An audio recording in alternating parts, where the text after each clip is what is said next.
Live from the hot air balloon capital of the world, this is Balloon Fiesta Live.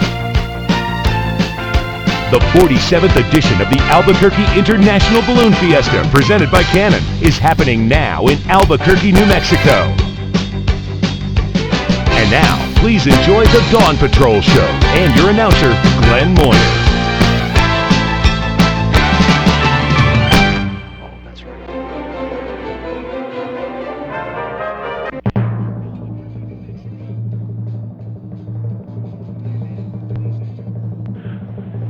Dawn Patrol team, let's roll.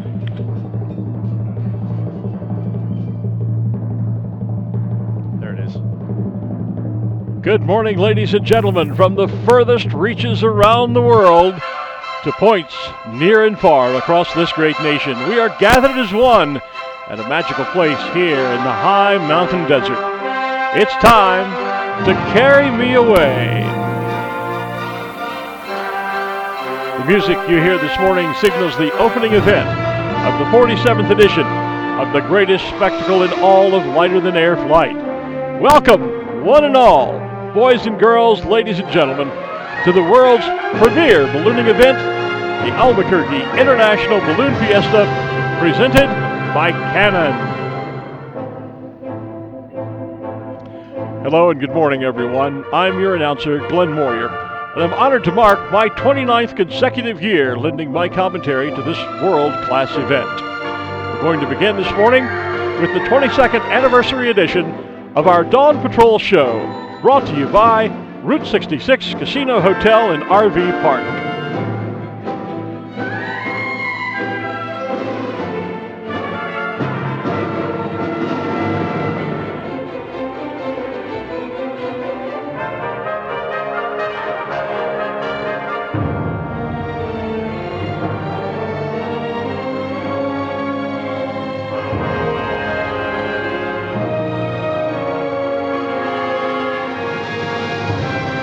We call this one the big one.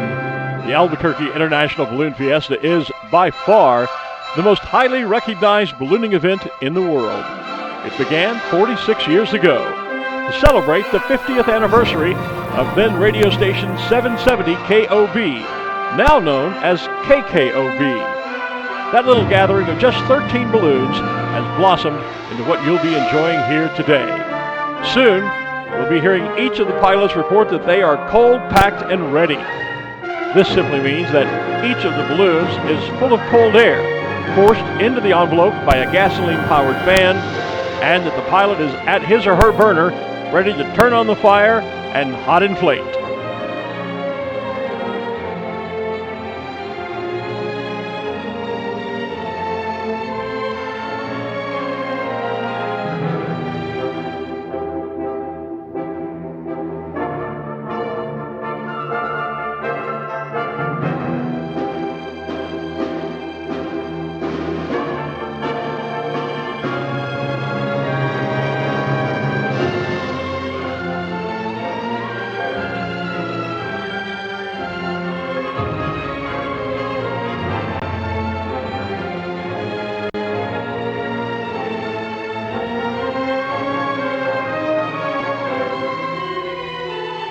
Once the balloons are upright this morning, they will perform something of a mini glow for you, lighting up their burners and giving you a great photo opportunity.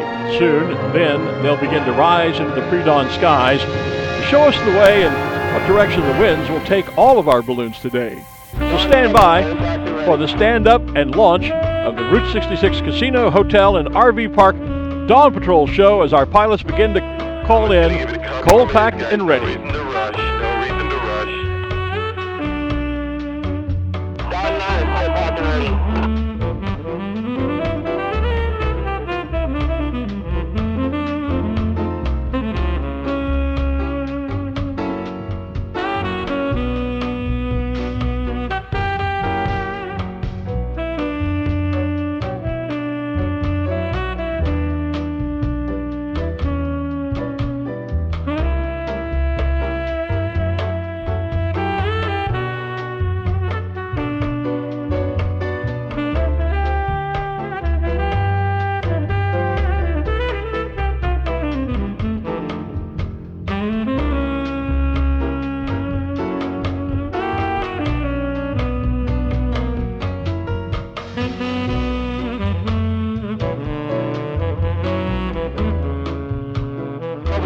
back and ready.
Okay, Balloon Fiesta fans, it's time to pay close attention.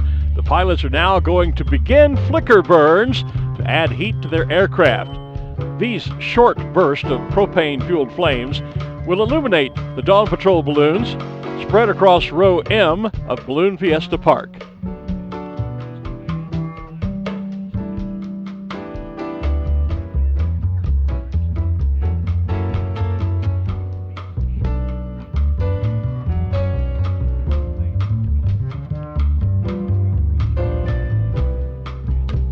And now, with just a little more heat, the balloons will begin to rise together, so it's time to get them up. Ladies and gentlemen, it's time now for the Route 66 Casino Hotel and RV Park Dawn Patrol Show, all on hot inflation. Pilots, let's go hot!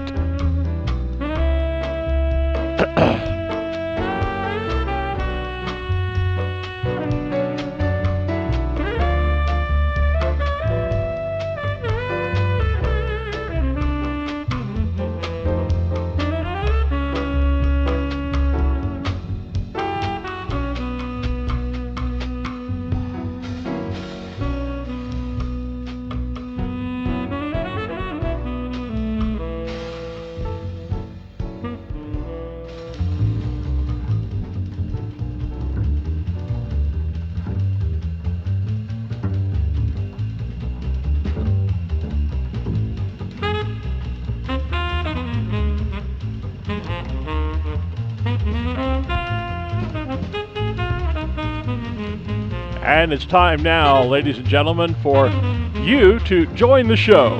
We'd like for you to give us your vocal cords and your good energy to help count down the Dawn Patrol for our first all burn. We'll begin in 10, 9, 8, 7, 6, 5, 4, 3, 2, 1. All burn, Dawn Patrol.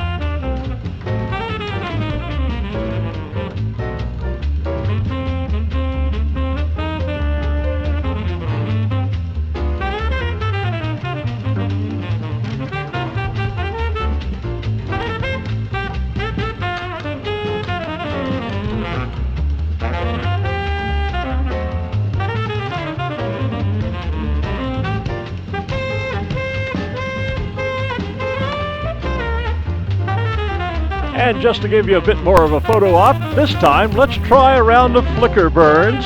Again, we'll do the countdown. Please join with us. Pilots, we'll do a round of flicker burns in 10, 9, 8, 7, 6, 5, 4, 3, 2, 1. Flicker burns, Dawn Patrol.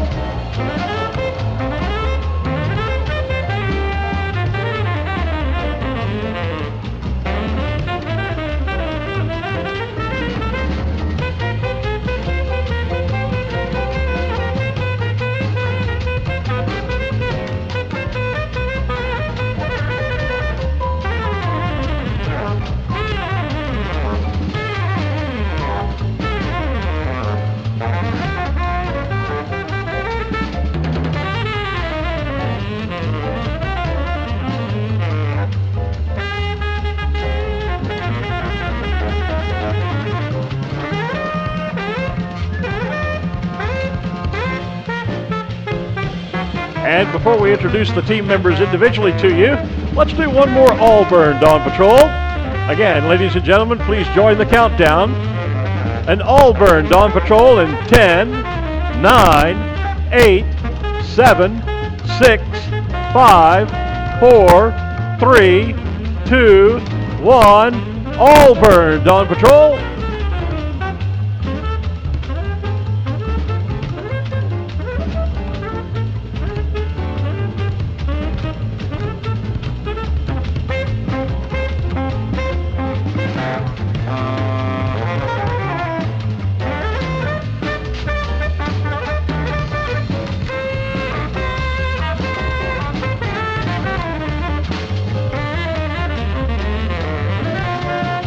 And now, ladies and gentlemen, it's my pleasure to introduce you to the members of the Route 66 Casino Hotel and RV Park Dawn Patrol team.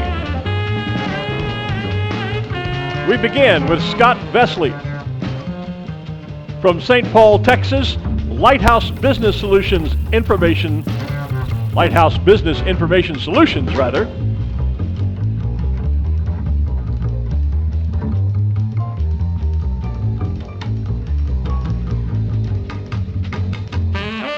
Next up is Rick Jones, here from Concord, New Hampshire, flying his brand new balloon, High Polarity.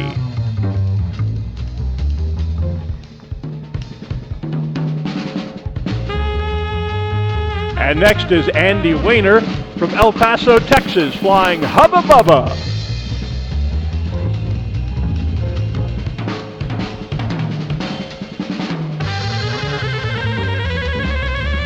Bill Armstrong is here from Goodyear, Arizona, flying Band of Gold and sponsored by Cottonwood Mall.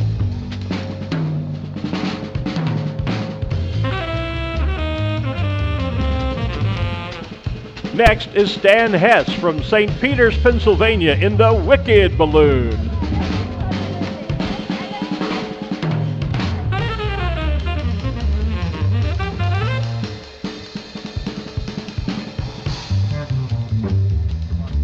From Katy, Texas, we're joined by Brian Duncan, who is flying Emerald Charm, sponsored by Subway.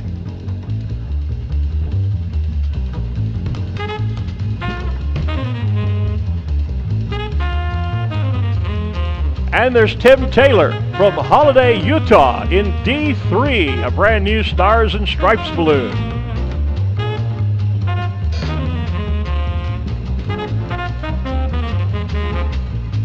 And Michael Scott, here from Oklahoma City, flying Spirits Rainbow.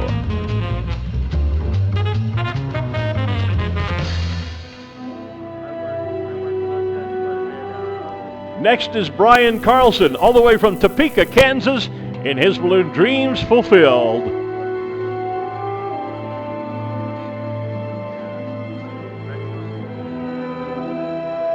Next up is Matt Grote from Rio Rancho, New Mexico, flying Jester Unwinds.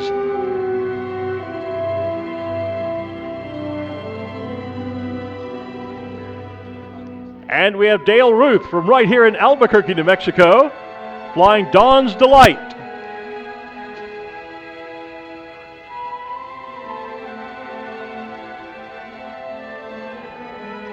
We also have Tim Lloyd from Runnels, Iowa, flying Glorious Drifter.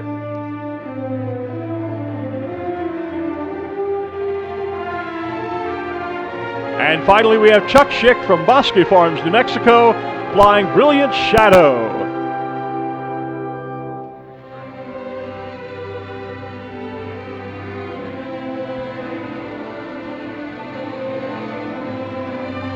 So once again, ladies and gentlemen, let's do a flicker burn. And please again, join me in the countdown to help the pilots hear the cues. Pilots, a round of flicker burns.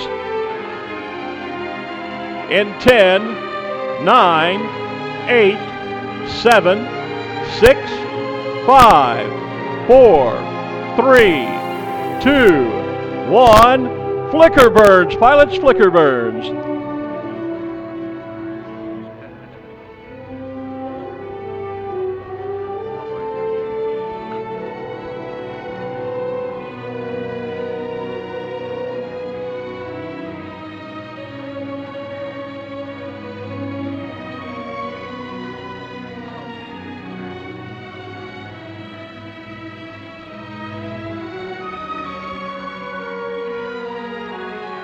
And now, ladies and gentlemen, the passengers are loading into the baskets. Those lucky enough to fly Dawn Patrol today, the pilots and crews have readied their aircraft. We're just about in time for flight. It's almost time to send them off, but as we go, we do need your help. The balloon crews will need to pack their things up and then leave the field to give chase to their balloons. So we do ask that you please give them room to move the vehicles, and if asked, clear a path so they can make an easy exit from Balloon Fiesta Park.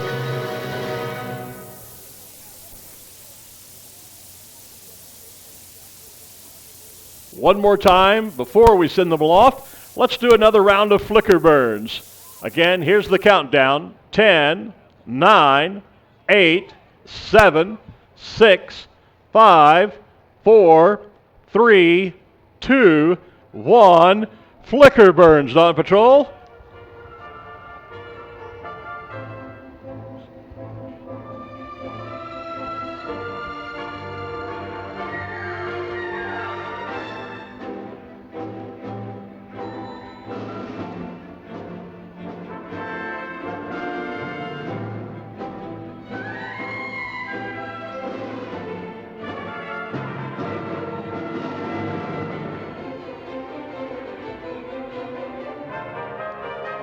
And just before we start the launch, how about one final all burn here on the ground? Pilots, an all burn in 10, 9, 8, 7, 6, 5, 4, 3, 2, 1.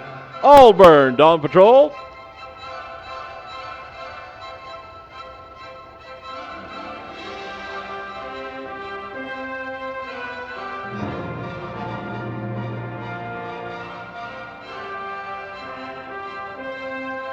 And let's watch and enjoy now, ladies and gentlemen, as the Dawn Patrol balloons begin to leave the ground and take to the pre-dawn skies.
Dawn 3, stay down there, please, sir. Stay down there, sir.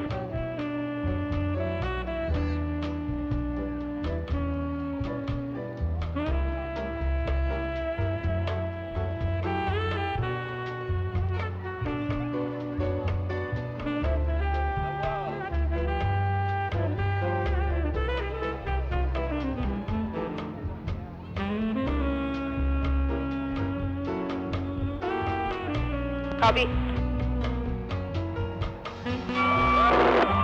Emerald Chase, copy.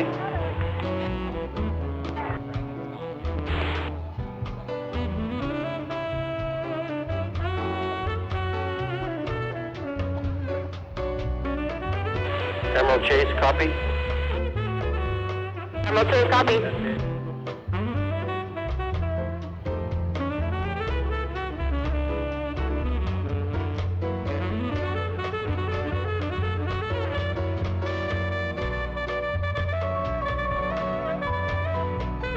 Balloon cam.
Dawn Patrol Team, all burn in 3, 2, 1, all burn.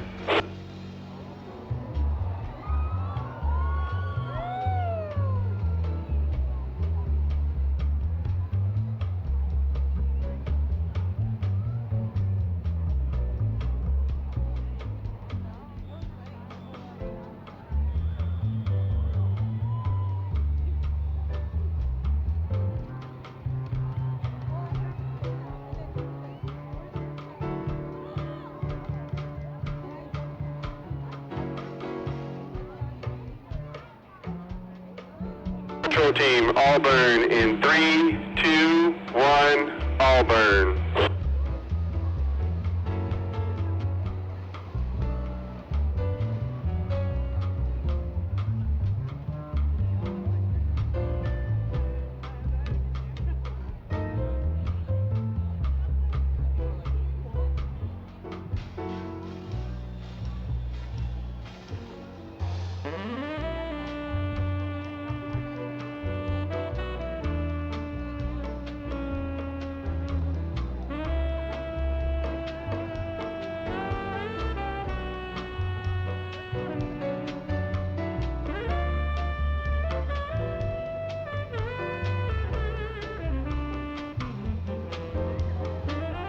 Patrol Team, all burn in 3, 2, 1, all burn.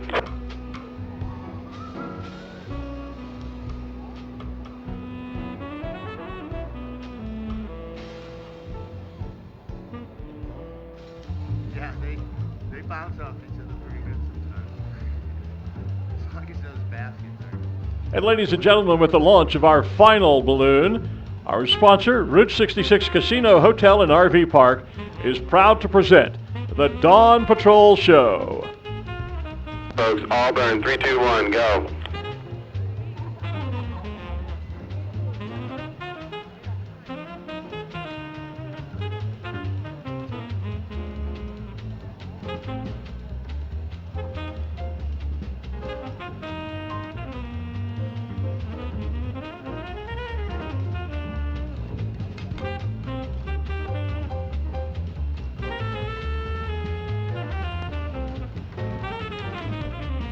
Dawn Patrol Team, Auburn, 3, 2, 1, Auburn.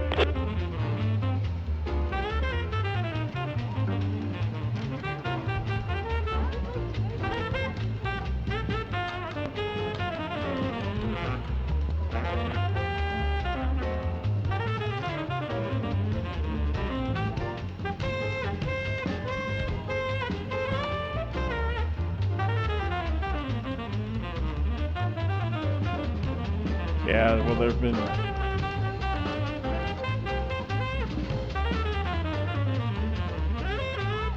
Dawn Patrol Team, give me a flicker burn in 3, 2, 1, flicker.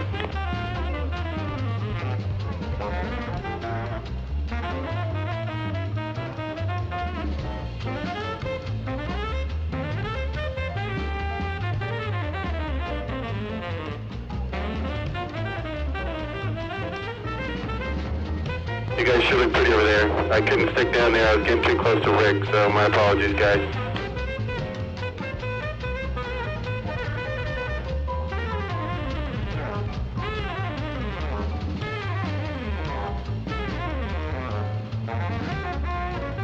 No worries, it's safe down here.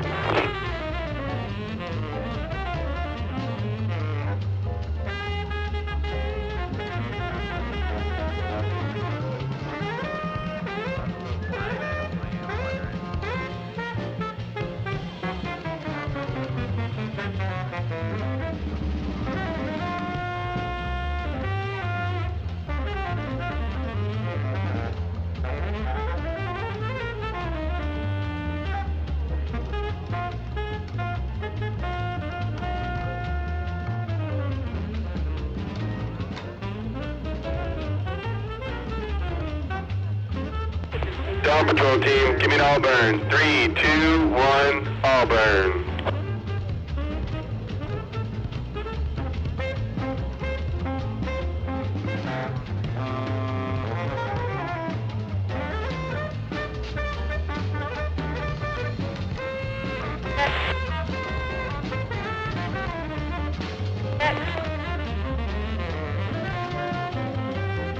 Dawn Patrol Team, give me a flicker. 3, 2, 1, flicker.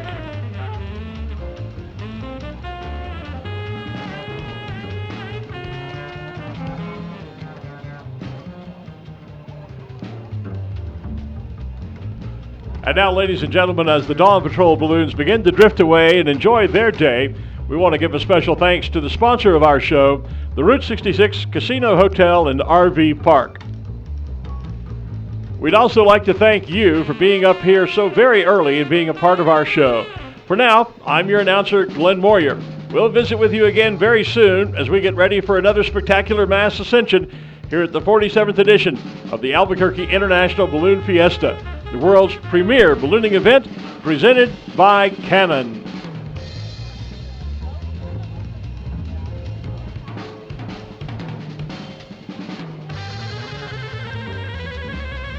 Dawn Patrol Team, give me an Auburn in 3, 2, 1, Auburn.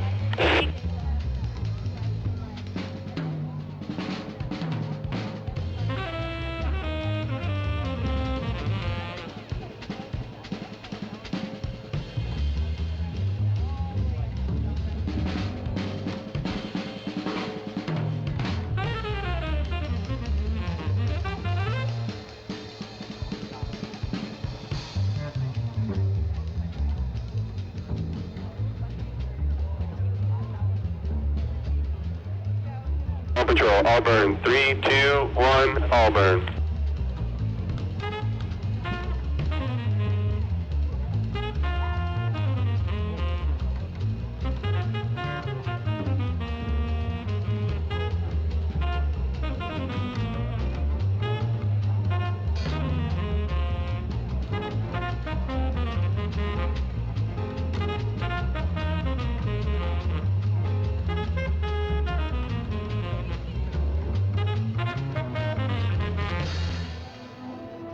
Patrol, flicker burn, 3, 2, 1, flicker.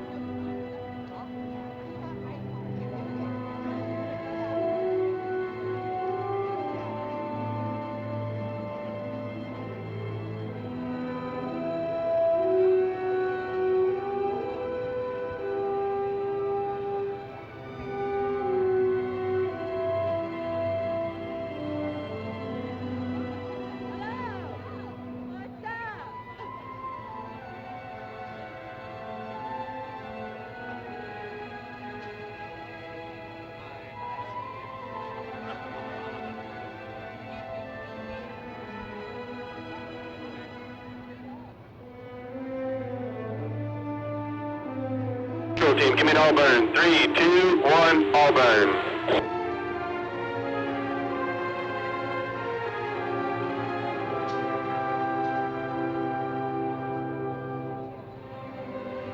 Dawn Patrol team, you guys sure looked great today. Absolutely. Again?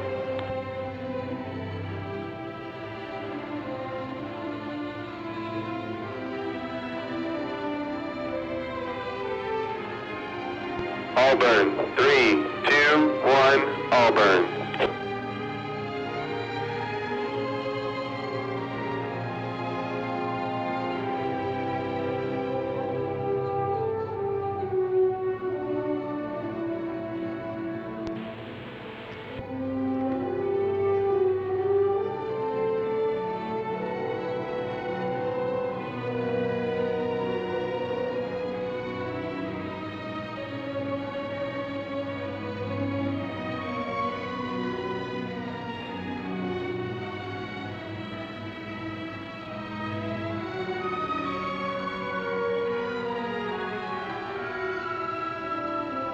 Dawn Patrol team, all burn in 3, 2, 1, all burn.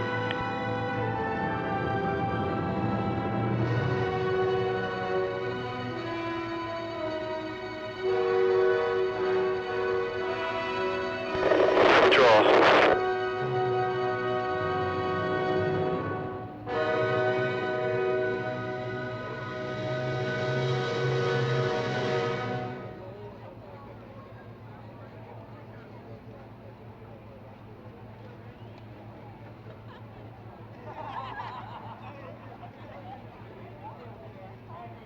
Give me an all burn. 3, 2, 1, all burn.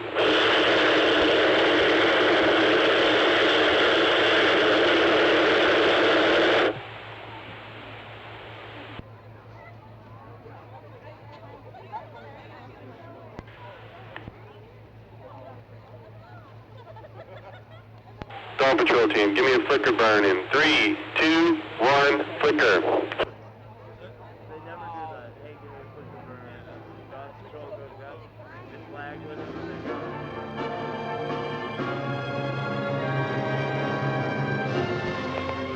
Balloon crew 1 to balloon crew 2.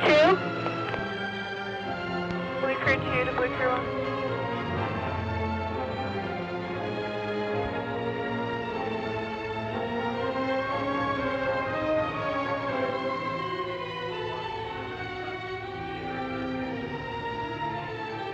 Dawn Patrol, give me all burn in 3, 2, 1, all burn.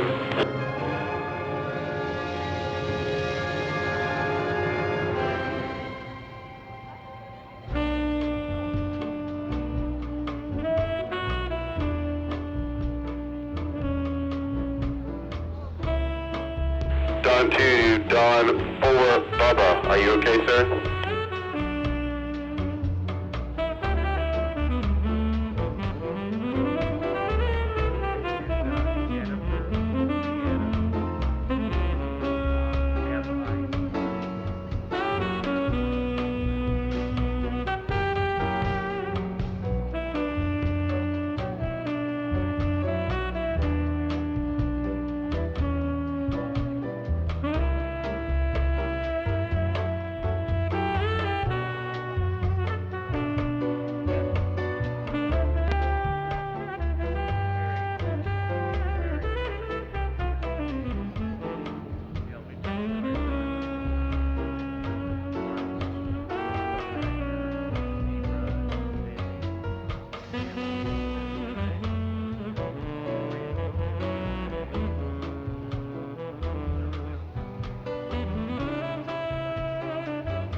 Yeah,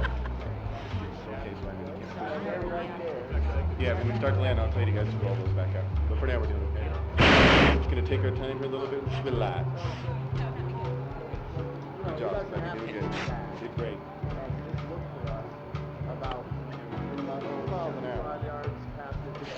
Exactly what we want. Okay? It doesn't get any better than this.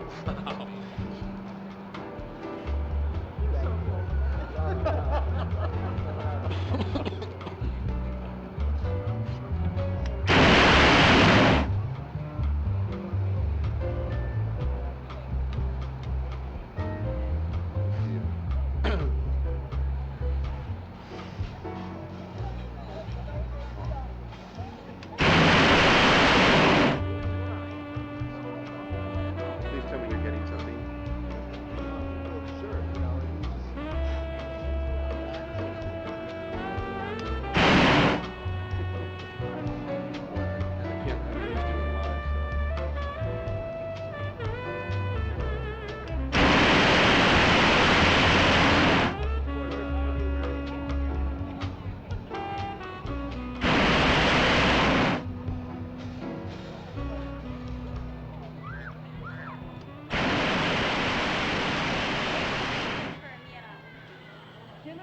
Jennifer Miera.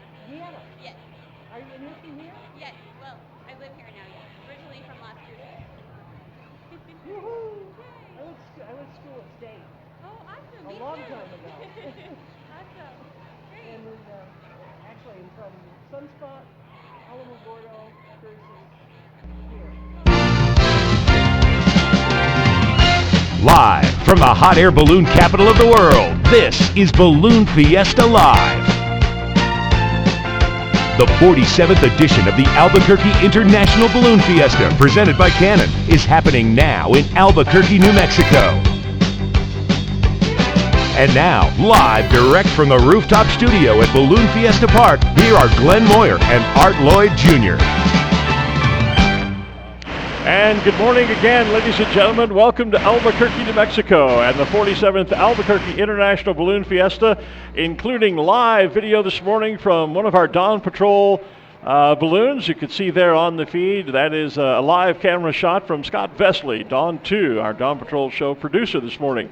Looking at all the traffic flowing in and the balloons in the sky. What an awesome morning it has already been. Fabulous morning of Dawn Patrol show. Only going to get better. Only going to get better. Krispy Kreme's balloons are standing up for our morning glow. I noticed that you did too, that as they were calling some flicker burns for the Dawn Patrol show, the Krispy Kreme guys here on the field were joining in. Yes, so a great morning here. We're actually seeing a box shape up in above us here. So I think we are going to have a great day. We're about to hit the national anthem, get the balloon of the day up as well. And we've seen, and there is on the live feed, some awesome shots this morning of the balloons already in the sky, as the sun is clearly not yet up yet. It is still some distance away. But our Krispy Kreme Glow team is now on the field doing their show following Dawn Patrol, and the green flag is already up, or will be going up. We've already heard that word, so everything is go for this morning. And we have a special guest with other special guests here as well. Governor Susana Martinez joins us this morning. Good morning, Governor. Good morning to everyone, and everyone in New Mexico here enjoying the Balloon Fiesta. Boy, it's a great morning here this morning. Who have you brought with you? Well, I have Brandon Keller here with me, a first grader. Tell him Hi, where Brandon. You're from. Hi, Brandon. Where do you go to school? Pinon Elementary. All right. Have you first time at the Balloon Fiesta? What do you think so far? Good. Good. And we haven't even got started. We haven't got to the good stuff yet. So How many books do you read? Pretty much. How many? 12. 12 books books. this summer, so that he could keep up with his schoolwork, so that when he gets into the second grade, he's ready to keep reading tough and doing well in school. you do this every year. You sponsor this reading contest for students, and the idea is to get them reading. Tell me more about that. Yes, because when you stop reading during the summer, you should have a good time and go swimming and do all the fun things with family. But you also need to keep your reading, because you have a summer slide. where if you don't keep up that skill, you're not quite ready for the next grade. But if you keep reading during the summer, you're ready for the second grade, third grade, and you can keep going really strong. And that is what our buddy here did. I'm so proud of him. We get prizes to go up to the hot air balloons. We go to basketball games with them in the center of the stage. And the grand prize is a trip to Disneyland. Wow. Are you going to Disneyland? I'm going to read a book. You are? But he's going on a hot air balloon on this one, but that doesn't mean he's just a first grader. So you have to be 5 to 12 years old. You keep getting into the contest, and then you may get all the way to Disneyland. All right. What was the favorite book you read this summer? They were all good, I'll bet, right? Yeah, all they were 12 of all them. about monsters and scary stuff, but he enjoyed them, and that's the point. Enjoy the books that you're reading during the summertime. Exactly. And he did a great job. And he says that he loves New Mexico because you had to write an essay. Okay. And he loves New Mexico because it's he loves the fall, all the different colors, and that he enjoys doing all the fun and exciting things that we have throughout the state. Oh, that's great. Well, congratulations, Brandon. Governor, thanks for coming. Any messages we're on Balloon Fiesta Live here. People are watching us around the world. We're pushing 1 million views so far this week. Any messages for those watching? You know, those of you that have not come to New Mexico Balloon Fiesta, you have to have to come here. This is an experience. I mean, look at all the colors, and pretty soon the sky will be dotted with all kinds of balloons from everywhere all over the world. And it is an experience that you'll never forget, and you'll bring family back year after year after year. And there's also, this is a wonderful event. I'm not going to diss the governor, for goodness sakes, but you don't call New Mexico the land of enchantment for no reason. Any time of year is a great time to come and visit New Mexico. Absolutely. You know, Balloon Fiesta is one of the most photographed events. However, we have biking and hiking, we have rafting and kayaking, we have all kinds of activities throughout the state. We have the caverns, we have museums, we have galleries, we have the arts, culture, green chili and red chili, or Christmas, whichever one you enjoy. Absolutely. It's a brilliant state. I've been lucky enough to spend 2 weeks out of every year for the last 29 years here. I feel almost like a citizen. It is awesome. This state provides so much culture, so much cuisine, so many wonderful people. And for I those think that's our greatest asset. Absolutely. Our people. And for those that don't know, New Mexico is a part of the United States. Yes. We get that sometimes. I'm sure you do too. We are neither new nor are we Mexico. We're New Mexico. There we go. There you go. Thank you so much for joining us, Governor. Governor Susanna Brandon? Martinez Thanks, and our Brandon. Brandon, thanks for coming up. Have a great day at Balloon Fiesta. You ready for a good time? You know, Up there's some awfully fun books about ballooning too, so might want to pick some of those up and read before. Some of those. Yeah. So we're going to go up and away in a cool balloon All the New Mexico True Lee. Truly, Balloon. with Bill Lee as the pilot. With Bill Lee. Yep, Absolutely. that'll be a great ride this morning. You're gonna have a great day for it. Yeah. Thank you. All right. Appreciate it. Thanks, Governor. Thanks Appreciate so Thank you, much. Governor. Okay. Thanks, Enjoy. Brandon. Bye-bye. Enjoy. All right, so we are underway here, and all kinds of balloons. I see our Rainbow Riders ride balloons up.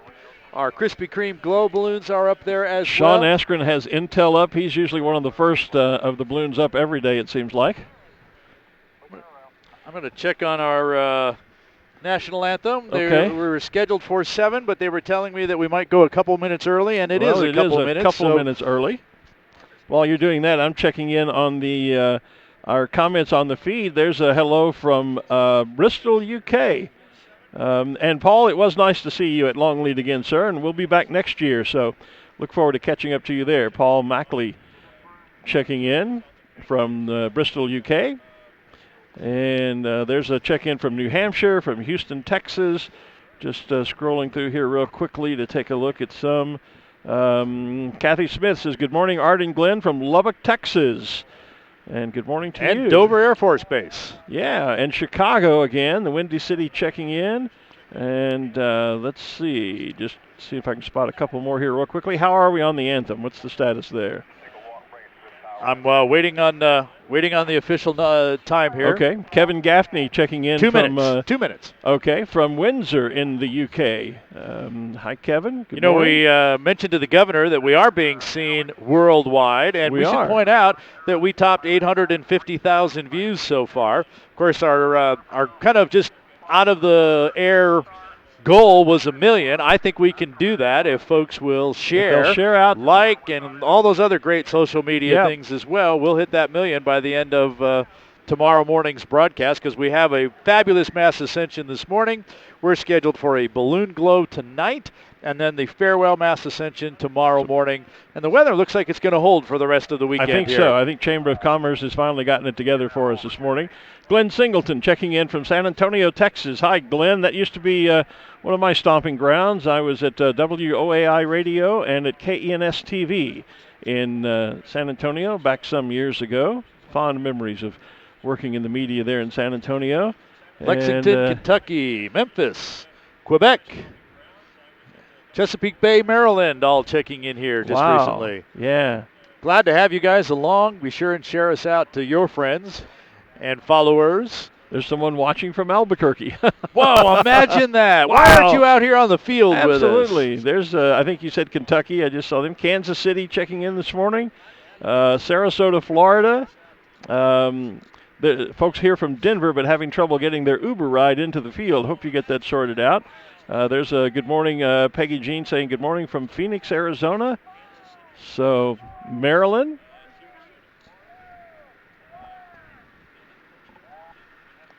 And here is our national anthem.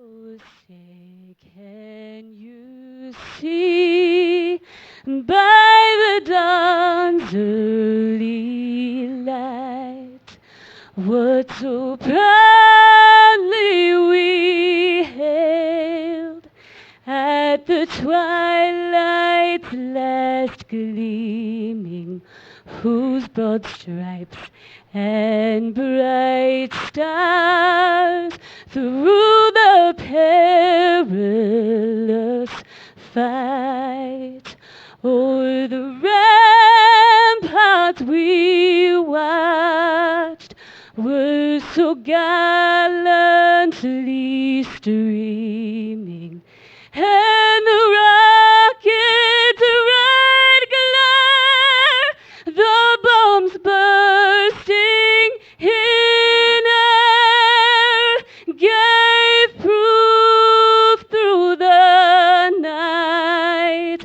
that our flag was still there. Oh, say does that star-spangled banner yet wave o'er the land of the free and the home of the brave? Our national anthem, Jennifer Miera, and the balloon of the day, Dos Equis, flown by Scott Appleman this morning. So we are now officially underway. We've had a lot already happen this morning, but now we're officially underway. The official start of the official start of the official start, or something like that. Dos Equis drifting along. Someone was asking on the feed earlier this morning about what's the meaning of some of the flags hanging from some of the balloons. Well, the meaning is some of the pilots, I know on my crown line, I always carried a Texas flag, which is my home state. And so some of the pilots carried those flags. I also eventually carried a flag that was made specially to honor one of my crewmen, Glen Sawyer, who passed away while he was, not actually while he was crewing for me, but during the time frame that he crewed for me. And so we had a special flag made to honor his memory, and we carried that on the crown line. So the flags on the crown lines can mean all sorts of things. We also have international pilots here, and during Wednesday on our Flight of the Nations, each of them were displaying the flags of their home nations. So they can mean any number of things. Some pilots actually have quite a string of flags on their crown lines that indicate oftentimes states and countries where they have flown the balloon.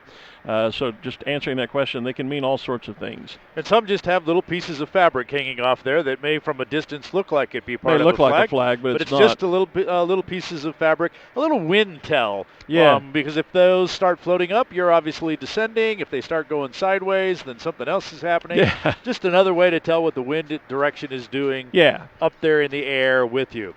So Dawn Patrol Glen took off and basically kind of most of them went to the southeast. Most of them. Although Tim Cloyd went up high, Stan Hess and Wicked went up high, went back to the north.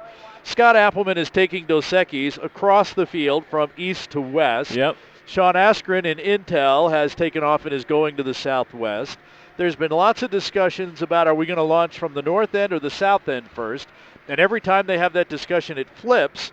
And it almost looks like we're going to have to launch from the west side this morning. I wouldn't be surprised if we just launch from wherever we're ready. When you're ready, if we can move you clear of the other balloons that are clear standing above, up, then go. That's, well, with a launch director, of well, course. obviously, yes. No, yes.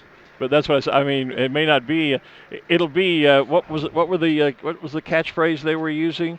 Safe and coordinated. Safe and coordinated launch is the game it'll be plan. safe and coordinated, but it just may not be. All in one direction. It's not going to be a nice wave from one end or from one end side to the other. other. Yeah, there's the. Isn't that the EOS balloon above there? The white balloon with the alternating rainbow gores, those pinks and purples in the middle. It's one of those versions. One of those, and it's moving too, kind of east to west, while also coming a little bit northeast to southwest, coming toward our rooftop studio here. The Zia balloon, Dr. Tom McConnell and family, I guess is the easiest way to say that. Yep. They are standing nice and tall there in the center of our shot, yellow with the red Zia. There's the Farmer Insurance balloon from Rod Baca Agency, red, white, and blue. Across the field, there is Carol Lindley with the It's a Zoo balloon. And we have the Fiesta balloon, that balloon flown each day by a different member of the board of directors. There goes the Rod Baca balloon now, the Farmers Insurance Agency. And as we start off our mass ascension, Ruth Lind on the field already has a guest this morning. Ruth, take it away. I sure do. I'm here this morning with Karen Dokulovich from Binghamton, New York. All the way from Binghamton, New York. Wow. And she has a tradition that she has started recently, and she sends cookies out here, homemade cookies that she makes, that she takes around and gives to the pilots. And if you can see them right here, they're kind of balloon shaped. The shipping makes it difficult to decorate them the way she would like to, but I had one yesterday, yummy. Karen, what got you started doing this? I've always made cookies for lots of the pilots and crew, and then they've always asked me, well, why don't you take them to Albuquerque? I've tried many different ways to get them here. I have brought them on a plane. They didn't really survive. I have mailed them different ways, and they don't survive. I think I've perfected it now, though. I have a trick. And what's your trick? I'm going to not have them completely not frosted, and I'm going to get containers and put them in instead of baggies the way I ship them. But I brought over 100 cookies out here this year. Wow. Oh my goodness. And look at these things. I tasted one yesterday. I think I'm not going to have another one because that would be kind of greedy, but they were delicious. Thank you. Karen, thank you for bringing these treats for our pilots. You're welcome. Yeah, that would be greedy of you, Ruth, since we haven't had any on the tower. If you had a second one, we probably wouldn't appreciate that. So you mentioned the EOS balloon with the big white panels and then the reds in there. I took my Canon binoculars and put it on there. So this is the original, well, the second version of that, now called Spectrum. Okay. And that would be John Wilson flying that. Well, and as he's climbed high, he was moving east to west when I was talking about him just before we met our very own Cookie Monster. And now he's climbed high and going west to east. So there is a variety of wind directions above us at all different altitudes this morning, it appears. It's kind of not a box. It's kind of everywhere. It's a kind of, light and variable, I guess would be that term for it, because it is fairly slow. And at different altitudes, it is certainly variable. Sean Askren, who launched right off the south end of the field here, climbed up above and has now just kind of stopped. He's almost just hovering there. Carolyn is waving at us almost, right in front good of morning, us, right Carolyn. from the basket there. Got a great shot of Carolyn. It's a zoo. And, but Sean Askren is literally just almost hanging Straight directly over us. overhead of us, Yep. not moving hardly at all. So it is indeed a very light morning, which should mean a very slow launch this morning. But that's fine. We enjoy a good long show. The Krispy Kreme balloon is airborne. They, of course, provided the second part of our glow this morning after the Dawn Patrol show. I saw the Fiesta balloon go up. Mark Sullivan on the board of directors flying that. Was he flying it today? Okay. He has it today and tomorrow. There are a number of board of directors pilots that fly that Fiesta balloon through the week, so you have to check the schedule, but it is Mark Sullivan. Hey, here's those cookies. Oh, Here's my those goodness. cookies. All right. All right, she probably deserves a couple of balloon pins, I don't you think think? so. For cookies? I think so. Cookies for pins. That's kind of like we'll work for food. Is that the way this works? That's it. That's it. So let's see what we've got here. I've got a Balloon Fiesta Live pin. I've got my announcer pin here. And I've got my announcer pin So as he's well. got Balloon Fiesta Live and his announcer pin. I could tear into this plastic bag all from right. Plano Pin Company. Rip, Thank there you we very go. much. Thank There you you so go. much. Oh, that's awesome. Thank you. Have a good day. All right. So somewhere downstairs, there's 2 pilots who aren't getting cookies because we got them. We got them. Yep. Look at that. Are we still on camera? We were on camera. Yeah. Can Well, you come we back were here for a second, trading. Steve? Here's our, just to show you the little balloon cookies. There you go. There we go. That's cool. Yeah. Thank you. You bet. Little snacks for this morning's flight. Thank you. There goes Tom McConnell, or Family McConnell, I guess I'll say, and the Zia balloon that we've talked so much about. Great shots looking right in the basket this morning as the pilots are getting airborne. So folks are, at least on the edges of the field, are getting the balloons inflated and getting up, but then just kind of hanging overhead. Well, and I just Sean's looked up. dropping in on us. Sean is dropping in on us, but also moving now a little. Look at this directly overhead. Sean at low level moving left, or let's see, right, left. It's right going to be left. to the west. Yeah, and to the west, and then up above is It's a Zoo. Carol has climbed up, and she's moving a little bit east, but also north. So, wow. It is definitely light and variable. It is definitely indeed. It is going to be one of those fabulous days. And the sun is just, looking at the clouds, the sun just beginning to light the undersides and some of the upper clouds. Really just kind of a very splotchy pink sky there as the sun starts to light those clouds up as it's just coming, just working its way up over the Sandia. And actually there are some clouds. The nice orange in the clouds this morning. We're going to have a beautiful sunrise. We are. But I was going to say there is a cloud bank just along the Sandia. It's about halfway up the Sandia, all the way to obscuring the peak. You could just see a bit of the peak of the Sandias over there at 10,000 feet. So going to be quite an interesting morning, and going to be a pretty morning too. Once the sun comes up and hits a little more of those clouds, really a pretty day. Just going out of the view that we saw there, the yellow, marine, and the silver or gray diamonds there. That is Osliv Vudac. What a name that one is for that balloon. Glad you said that. Yeah, Gary Mikulek. Mikulacek. One of those. Yeah, from Lafayette, California. ABC or all of the above? All of the above. I looked at the pronouncer after I read it. So, but there he is right there. So I see. There's Tom McConnell. We've talked about him. We get a shot of him just right off to our left. I don't think it was Tom flying. It looked like it was a younger, probably. They're all Toms. Well, they're all Toms. I know. They're all Tom McConnells. That's what I say. It's Family McConnell flying the balloon. There you go. Just noticed that Sherry Edwards-White is with us again this morning in her Touchstone Energy Cooperative balloon. And standing just next to her is Ken Walter here from Wisconsin. The Dr. Pepper balloon is up, part of the Coca-Cola family of products. They are our official sponsor, of course. I see the Remax balloon team here. The Plano balloon is beginning to inflate. Bill Broker with Plano, Texas. He pulled onto the field last night. I was out on my golf cart, and he pulled up. And I was joking with him and said, there's no parking here. And he said, parking? Heck, I've got my own zip code. His rig was about as long as an 18-wheeler. I mean, it was huge. So, Kim Besley he's just now coming up right. One of our Balloon Fiesta Live reporters down near the middle of the field. Kim, what have you got for us? Well, it's always a pleasure and an honor to talk to the singer who does the national anthem. And this is Jennifer Miera. And Jennifer, where are you from? I'm originally from Las Cruces. But do you live here now, or? Yes, I do. And what was it like to sing the national anthem this morning? Oh, it was just so beautiful to see all of the balloons, and it was just gorgeous. Yeah, so what were you thinking about? What were you thinking about when you sung the anthem? I was just thinking about the American flag and what a privilege it is to be an American and at this beautiful place this morning. So do you perform around town, or do you sing for groups, or? I actually lead worship at Celebration Baptist Church in Rio Rancho, and I sing at events like this all over. Celebration Baptist is about 6 blocks from my house. Who knew, right? It's a small world. Well, congratulations. How did you get picked, by the way? How do you find out that you get to do this? Well, I sent in an audition video, and then they just picked me, so it was nice. Well, you were great, and thank you so much for being here at Balloon Fiesta this morning. Thank you.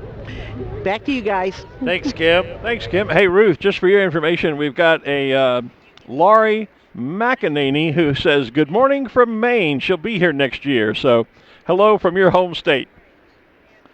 There's the Fiesta Balloon with Mark Sullivan on board, and there is Touchstone Energy Cooperative, Sherry White at the helm of that balloon. Sherry and Mark just participated in the Gordon Bennett gas balloon race just a week or so ago over in Europe, and back here flying hot air for us. And you've probably heard us mention this year, if you haven't, the reason we did not host the America's Challenge gas balloon race this year was because the Gordon Bennett ran right into the week just prior to Fiesta, and it would have been virtually impossible to get the European participants, get their aircraft shipped over here and everything ready for the race here, not to mention the toll it would have taken on them physically to have flown in an event for 3 or 4 days over there in Europe, and then have to jump on a plane, fly over here, fight the jet lag, get in a balloon, and fly in the air again for another 2 or 3 days steady. Yes. So Mark and Sherry actually rented a balloon to fly in the Gordon Bennett, so right. they didn't have that transportation issue, of course. It wouldn't have worked anyway, but they didn't have to worry about that. Yeah, but still, getting themselves but just back them getting here, back. I know yeah. Sherry had to get back for the Balloon Federation of America Board of Directors meeting, and she got in like at midnight the night before, and then I saw Mark Friday evening at the Hall of Fame induction ceremonies, and he was the same. He had just gotten in the day before, and they both, they're both wonderful people, but they both look pretty haggard because they were really worn out, and it would not have been fair to have expected them to get back into a gas balloon and fly across the United States for another 3 or 4 days in the air. So we canceled the event this year, but we do expect that it will be back next year. We talked about the Fiesta balloon being flown by members of the board of directors, and Mark Sullivan flying that. Dick Rice is another member of the board of directors he who is flies indeed. Fiesta for us, and he joins Ruth Lind on the field now. Yes, Dick is one of my favorite members of the board of directors. Dick, you've been involved in Fiesta for a very long time. Tell us how that started for you. Well, way back when I was asked by the Chamber of Commerce to be the liaison between the Chamber and the Mayor's Committee on Ballooning. And I agreed and went over there. It was about the time they were incorporating. They realized I was a CPA, and suddenly I was the treasurer of this organization and group I didn't really know a lot about. But I enjoyed it, met some really neat people, wound up buying a balloon. My first flight in Fiesta was in 1978, and I have been the treasurer now for, I think I was re-elected treasurer in 2002, and I'm still the treasurer today. I have the skill and nothing else to do, so here I am. Well, Dick, I always kind of think that one of the things that helps anyone do good work and be successful is having the right other person at home. And I love about you that you and Judy have been married for so long. How many years is it now? 55 years, August the 3rd, 1963. Wow. Oh my goodness, and we love Judy, and Judy, if you're watching us, know that we love you and we appreciate everything that you do as well as everything that you do, Well, she Dick. just took the grandkids down to the balloon on the golf cart, so she's probably not watching right now, but we'll catch it on YouTube. How's that? Okay. Sounds good. Thank you so much for joining us Thank you. this morning. I appreciate it. You guys have been doing great work, by the way. I appreciate it. Thank you.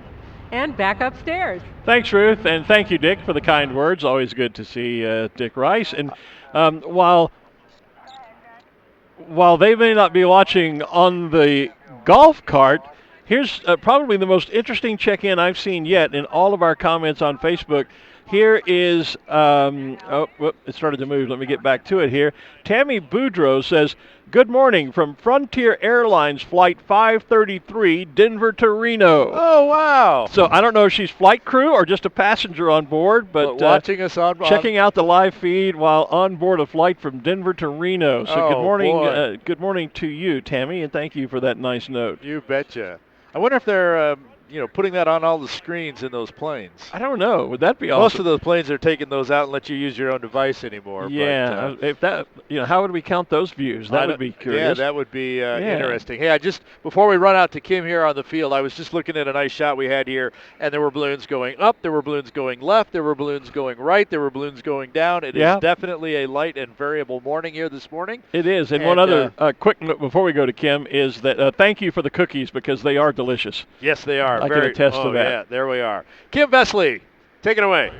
And there's a nice traffic jam here on the field as well. There are a lot of people out here at midfield and a lot of balloons taking off. And it's always an honor to be here with one of New Mexico's finest. Would you introduce yourself, sir? Well, good morning, Kim. My name is Sergeant Stephen Carroll. I'm with the New Mexico State Police. And the state police are here with a couple of missions this morning, right? Yeah, so our primary mission with New Mexico State Police is we're tagging tots. Our command post, which is right at the middle of the field, right next to the KOB tents, what we do is come bring your little kiddos, put your phone number down, we give them a wristband. So while you guys are all looking at the balloons, if your little kiddo runs away and somebody finds them, we can reunite you with your child. Okay, and so what do people need to do if they're within earshot here and they would like to tag their tot? Well, the best thing we can do, tell them is come over to command post. You can't miss it. It's a big black truck right in the middle of the field. Come say hi to some of our volunteers. We have some officers over there. They'll get you all set up. Come take pictures. We have some stickers for them. We just love to be here, say hi to your kids, and get them tagged. Yeah, and we're just south of the main stage, right? Correct. Okay, so this is not the only thing the state police are doing here. No, so like I said, our primary mission is Tag Your Tots. We're also out here supporting the Albuquerque Police Department, the Bernalillo County Sheriff's Office, and every other public safety entity here to make this a safe and fun environment for everybody here. Well, we thank you for your service, and we thank all of the law enforcement agencies who are out here. And so if you want to tag your tots, come see Officer Carroll, Sergeant Carroll, excuse me, and all of the state police officers that are out here to assist you. Thank you, sir. Well, thank you. You guys enjoy yourselves. And back to you. Thanks, Kim. Just saw, in fact, where it is right there in the center of the screen, the red, white, and blue zigzag racer balloon. Andy Baird from Dexter, Michigan, flying the Stars and Stripes. There's a great shot of it with some Rainbow Riders balloons in the background. Had a kind of a unique thing happen yesterday afternoon. The winds and the weather conditions were great for Rainbow Riders, our official concessionaire, to offer an afternoon flight to a number of their passengers. We saw them right before the Glowdeo last night. It was, they had a great flight, so a way to get some more folks up in the air and getting their bucket list checked off. Center of the picture there, I see some ears sticking up, and that would be Mr. Z, the zebra head balloon. Or zebra, depending on where you are in the world. There he is, peeking through with Ultra World on the right-hand side, and Purple Haze on the left, purple balloon on the top and the bottom with the white and black and other colors mixed in or going around the equator. And if we can pan that camera shot just a little further to the left or toward the west, widen out one more, just a little bit more, one more balloon. I know where you're going. Right, a little bit more, a little bit that more. That one coming right into view right there. There. That is the balloon Slanja, the one that has the green and the blue and the red and yellow, and that is Jeff Ashworth, who is flying Slanja from Corrales, New Mexico, and that is all the way from Corrales. Yeah, all the way from Corrales, New Mexico. Which, of course, for those who are not familiar, it's just over the river. Yeah, it's a mile away. Traveled for days and days and days to get here. But that is the balloon, and there he goes now, Jeff Ashworth getting airborne. The balloon Slanja is representative of the official state of New Mexico tartan.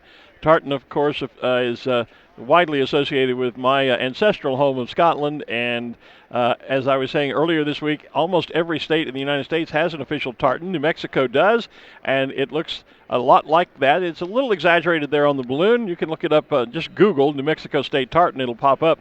Slanja, of course, is a Gallic word meaning to your health. Slanja va is a typical toast whenever, like Prost or L'chaim or Cheers or whatever. So the balloon's name is Slanja.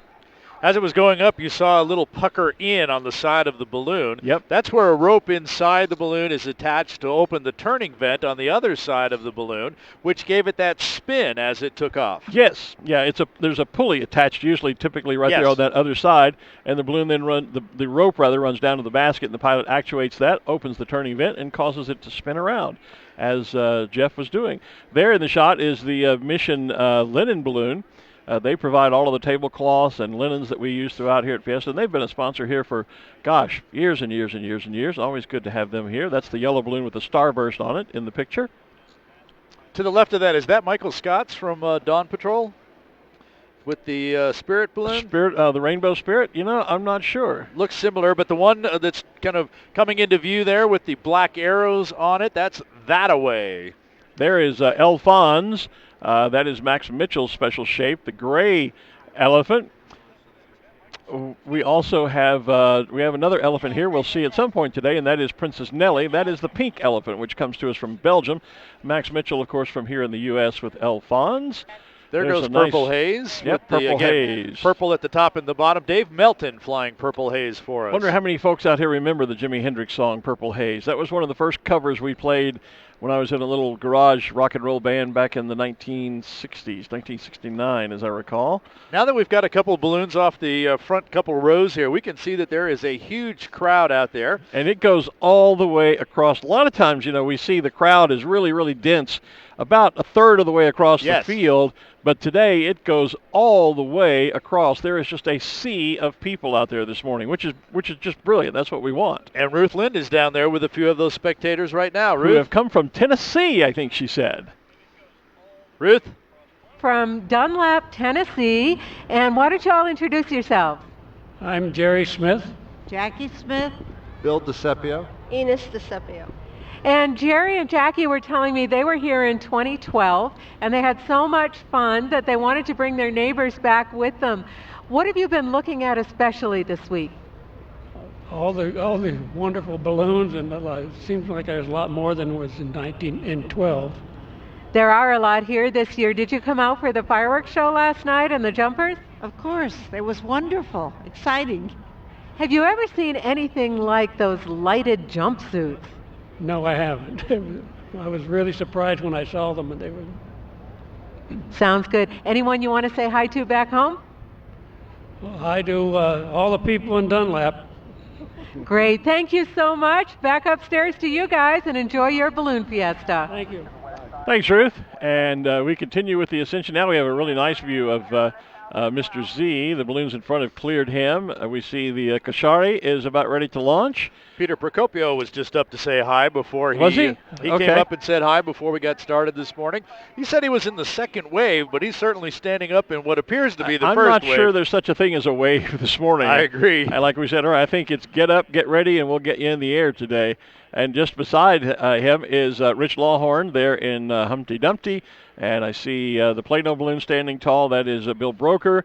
They're catching up. Yeah, they're catching up. Okay. Well, they were. And I was looking for that balloon as it launched, the one we see on the screen right now. I was trying to find that in our spotter and in the program. I still don't have a program. Somebody down there save me one, will you? Because I've got a collection of them from all these years. So that would be Starlight. Okay. Peggy Watson. There's the Humpty and the Kashadi and the City of Plano balloon that we were talking about a few moments ago, all gathered together. Just to the left of the Kashari is the one of the Lindstrand demonstrators from Lindstrand Balloons or Lindstrand Technologies over in the UK. Looks like Lindstrand USA has their balloon Lindy, one of their little special shapes, flying here too. Looks like Peter's going to take Kashari off the field right now. I thought I heard a little cheer and a little movement of the balloon there. Yeah, probably Peter, just walking him out a little bit. Yeah, Peter, one of the founders of the Red Rock Balloon Rally, takes place the first weekend in Gallup, New Mexico. Gallup, first New weekend in Mexico. December. And, and there he goes. Yep, Gallup, of course, one of the many cities named in the famous old song Route 66, because Gallup is right on Route 66. Gallup, New Mexico. That's right. I remember the TV show Route 66 with the two guys that were traveling across the country in the bright red Corvette. I do not remember that very well. Yeah, I do. I remember, I know about it, I think but it was if not I one of remember, the in fact, I think the two guys I'm were not named. sure we had a TV when that was on. I think the two guys were named Mark and Buzz, and they drove a red Corvette and got into all kinds of trouble usually, and they went in different cities. I remember vividly when they were filming an episode of the show in Dallas, Texas, because I grew up in Texas, and that was quite a big thing at the time. We can see it from here, but we just talked about Peter Procopio and Kashari. He's about 150, 200 feet off the ground, and he is going west. There is a balloon on the west side that is at the same altitude going east. You see the spiral with all the flags hanging off the crown line? Yeah. They're basically at the same altitude, and they're converging on each other. As that balloon's climbing, that spiral balloon, stopped. it will get into a little more, as you look above, a little more of a east-west, south-north flow. That literally is just, you can find a direction to go whatever way you want to go this morning. It's really that variable above the field. There is, I think that's Lance Terry out there in his balloon that has those turquoise windows in it. I'm not sure if Lance is actually here. I think he's been commenting a lot on the Facebook feed, so my apologies if Lance is not here, but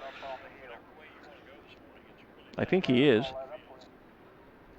The officials are getting weather reports from all of our weather stations, and so far I've heard calm and 3 miles an hour, so definitely light and variable, and so we're kind of launching from the edges all the way around. That kind of makes for even more work for the launch directors. If we can do a launch through the rows or through the columns, they can work their way down, but now they're going to be running around and around the field trying to get everyone up in the air with that safe, coordinated launch, and they're doing a great job of it this morning. Under difficult circumstances, when we don't have a steady, clear wind direction, it makes it more and more difficult, especially when it's this variable, because while they can advise the pilots to get up and get some movement, you never know. There's a lot of movement up there to have. A, there's not a lot of movement to get, and B, there's movement in all directions. And so just telling them to get up and get some kind of movement doesn't necessarily let us know in advance what direction they're going. And so looks like Tim Taylor coming back high over the field. I think that is Tim Taylor from the Dawn Patrol from Dawn Patrol in his new American flag balloon. Silver City, New Mexico checking in. Where is that from here? Silver City. I'm sorry? Silver City, New Mexico. Where is that from here? Down in the southwest portion of the state. Well, that's not Lance Terry flying his balloon, because Lance just said, I'm in rainy Dallas, Glenn. So sorry, Lance. Wish you were here, buddy. Oh, he says, that's right. You know, I should remember that. Casey Schwimmer now owns that balloon. Thanks for that reminder. We had that very same discussion in Plano just a few weeks ago. And Becky Schwimmer also saying Lance Terry no longer owns that balloon. I know that, Becky, and I apologize. It's Casey Schwimmer who owns the balloon. It's now called Moon Pigeon. That's kind of a, let me see if I can explain. Well, I've seen Casey's name at the near the top of some of the scoring. Oh, yeah? Of course, we have the awards banquet coming up right after the flight this morning. We'll be announcing that and handing out the big prizes and the big checks. And now, Virginia Norton says, I see Casey Schwimmer in Moon Pigeon. Well, so do we. There you go. Now that we know what who owns the balloon, or I've been reminded anyway. Hey, while we're spotting things there, Jim Garcia, a member of the board of directors, joins us up here on Balloon Fiesta Live. Good morning, Jim. Oh, hey, gentlemen, Jim. how are you? Good morning, sir. How are you? Thanks for having me. Hey, you bet. Thanks for coming up here. Hey, we're doing something kind of a little special this year with landowners out there. And tell me about that. Well, the genesis of this came from us realizing that we had some opportunities in landing balloons, and we have to land them when we launch them. Right. So the city council, the county commission, all are involved with this, and basically we are looking at how are we going to all work together so that we can make sure that the balloons can land safely all throughout Albuquerque. So it kind of started through there. So we've identified at a high level infrastructure things that we could do in the future, like power lines and things that we can do underground. As the wind patterns, the drain patterns go down, we're alerting the sheriff's department, the police department, and they're actually staging that path so that they can clear to make it more comfortable for them. The Albuquerque Hispano Chamber of Commerce, who I work with in my day job, we took on a sponsorship that came up. It's called X Marks the Spot. So what we have done is we have asked the community to put X's out for the balloons throughout the city. And if you can imagine, if you're in a balloon and you're going over the city and you see all of these X's, and it's kind of a nice big fields. Yeah, and it's kind of a bienvenidos kind of a thing. Yeah. And if there's a park, we're asking put 2 or 3 X's. And as the balloon pilots land in the area, they're asking whose X's are these. And if it's 1 or 2 or 3, they'll give each one of them a card to fill out. And in the landowner relations program that we're doing, we're going to draw one winner every single day. We've got our Hispano Chamber members donating prizes. We started out, the baskets were worth about $400, $450. They're now almost $1,600 worth of prizes in each basket. Wow. Whoa. So we do a drawing. They'll win the landowner relations of the day. We build some community spirit. Yes. We are a lot of people that aren't here on this beautiful field watching this amazing magical show are able to be involved. When the balloon lands, people come to help. So it's kind of a neat thing. So the balloon pilots are in on the gig. They have the cards, and they're letting the people fill out the cards, and then we're doing the drawings every single day. And we started making the X's out of the vinyl pieces and we had them at the chamber. We had to go get 3 more rolls. Okay, so we made over 350 of them, and we handed all of them out. Excellent. So we had to kind of go with the backup plan and asking people to put sheets out. Right. You know, I was going to say I remember when the U.S. Nationals were in Baton Rouge back in the late 80s, early 90s. I was there. They did that, and they asked the community to put out white sheets. And the linen stores in town in Baton Rouge actually sold out. You couldn't buy a white sheet anywhere. It's and it's fantastic. Some people are somewhat inconvenienced by balloons, or you think, but this brings happiness, a spirit to the whole town. This is something that we embrace. The state, $177 million in direct economic impact. Yes. I mean, it's a powerful thing, but it's happiness, and it's great Southwestern hospitality. It's the chamber stands for that. The community stands for that. Visit Albuquerque's involved with this. The One Albuquerque program that we're doing with the mayor's office. It's a sync with all of those, and we're grateful to be a part of it. Well, and we've talked about up here. We talked about how when the first year we did Music Fiesta, and the music from the main stage drifting over into the neighborhood that's to the west of us here, and complaints about that, and how we've now moved and replanned for the Music Fiesta. And we talk about our relationship with the Pueblo just next door, right, and landing. So it's all about all of us being part of a community, because we can't do Balloon Fiesta just in this little park. We have to involve all of Albuquerque, and you guys, I know the board concentrates a great deal on that, and as you said, working with a lot of different agencies to make that happen so that Balloon Fiesta is a good community neighbor. And it's a big part of what we do. This is there's a lot of work year round. You guys, I don't have to tell Ken that. I mean, this is 5 nights a month for me. We love that. Sandia Pueblo has been unbelievable, awesome. We have to be very respectful, not just of landing there, but they have livestock. So there's different things that make it unique for that area. All of the neighbors, all adjacent to the field, we go out of our way to listen to them, to make sure that they're involved with some of the decisions that we're making on what we're going to do and how we're going to do it. We don't just randomly put entrances, in and out. This last year, we built a bridge also on the west side of the field. We built another parking lot on that side and bought some land out there for 2 reasons. One, so that we could have more areas for emergency landings, and then we can also park some of our volunteers. So we're kind of trying to think of every little thing that we can do to make it more comfortable for the 1,200 volunteers here, and also for the neighbors. A whole strategic planning effort. I mean, there's a whole committee on the board that takes care of those types of there things. There is. As well as everyone paying attention to it with all those other committees as well. And big kudos to Don Harris, Councilor Don Harris, for putting the program together.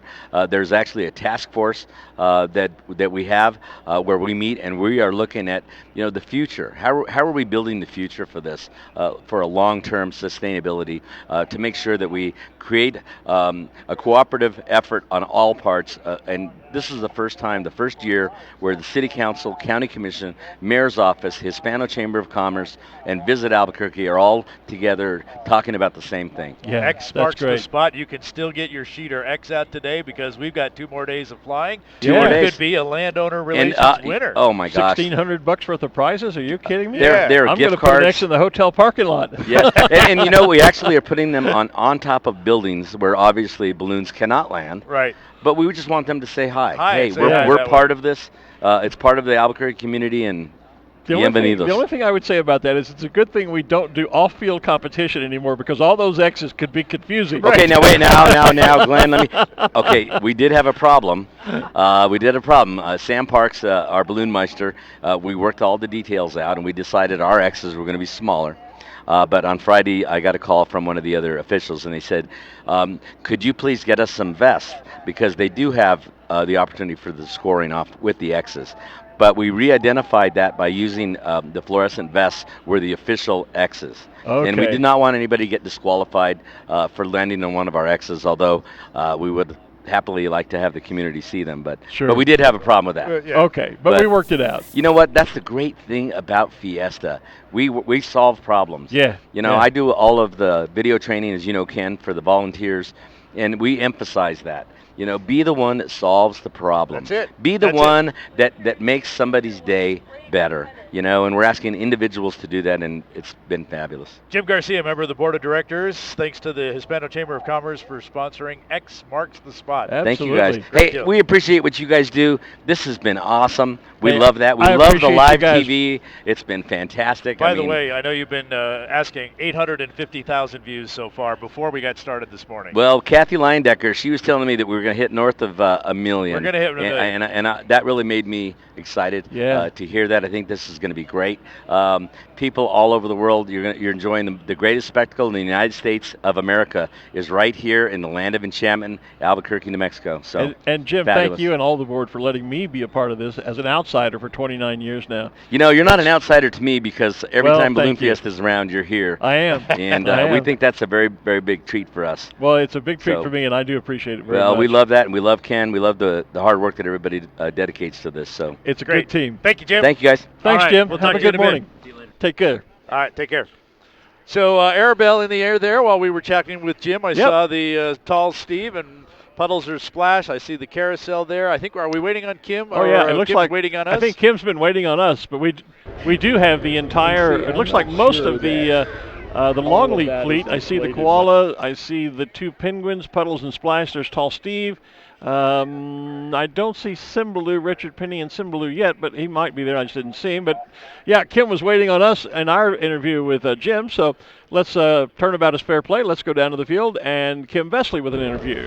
Thank you. And while you were talking to Jim, a huge roar went up out here when Arabelle went out. And that tells you it's pretty light and variable if Arabelle's flying. I have a couple of people here with really interesting experiences, different experiences related to balloons. And would you please introduce yourself? I'm George Steele. From Sugarland, Texas. And I'm Leela Beth Lukens from Tijeras, New Mexico. And they are brother and sister. And I got to you learn the dangest things out here. You had a balloon ride in Luxor, Egypt, right? Right. I was on a tour with my daughter of all of Egypt, and one of the events on the tour was to get up this time in the morning in Luxor and get on a balloon and ride over the Valley of the Kings. So we did that in one of these large balloons that holds like 14, 15 people. We flew right over the ruins of the temples and Luxor and all that stuff. Oh, you realize that every balloonist out here is just salivating over this. Right. Yeah, it was an amazing trip, and we got a really good view. It was a long flight, and we got a really good view of all the ruins on the ground and took a lot of photographs on that trip. That's great. And you've, in talking to you, you've been around Fiesta for a long time, right? What was your first year? My first year was 1978, and we came down there was a dirt field then. You could just park right on the edge of the field and walk right out. It was an amazing experience. It still is. So what is the biggest change you think you've seen over the years? Well, definitely the number of balloons, the shapes of the balloons, and the crowd size. But the enthusiasm is still just the same as it was then. Do you have a favorite balloon? I don't think I do. I love all of them. How about you? Do you have a favorite balloon? Well, I like the motorcycle and I like the big cow. So those are very good ones. Yeah, that motorcycle was something else here last year. The shapes kind of rotate in and out, as it were. You're just going to hang out and watch balloons the rest of the day then, right? Oh yeah, I think so. I was here yesterday morning, back this morning, and we'll just be here as long as we can. So you were here for the shapes yesterday. How was that? It was great. It was a great morning yesterday. Okay, well, we're going to let you go watch balloons. Thank you for hanging with us, and have a wonderful morning. And we'll sit here and have a wonderful morning too, okay? So there's the New Mexico True Balloon right there in the center of your screen. That's the one that Bill Lee is flying, that Governor Susana Martinez. And young Brandon, yes. Was going to take Brandon up for a ride, Right. the winner of the Governor's annual summer reading contest. That is a great program, and it has gotten more and more kids to read during the summer. And as the Governor said, if you do those types of things during the summer, you don't lose as much over the summer for when you go into the next grade. Especially at those younger ages. Exactly. At Brandon in the first grade going to the second. So absolutely, that's a brilliant program. While we were listening to that interview from Kim, I did see that Richard Penny got Cymbaloo from Longleat in the air. We've had a great shot on the feed, a long shot of Wes the Wolf. And there is the New Mexico Truly balloon that the Governor and young Brandon are flying in this morning, hopefully having a wonderful time. Just put my binoculars on there, and they are indeed in the basket. Outstanding. The Coronado Center balloon getting airborne now. Coronado Center, of course, where this all began with the celebration of the 50th anniversary of then KOB radio station. And their balloon is rainbow spiraled with that big royal blue banner right around the center. You can see the Coronado Center logo there. And I think down on the field, we're full of interviews this morning. Ruth has got another guest. Ruth?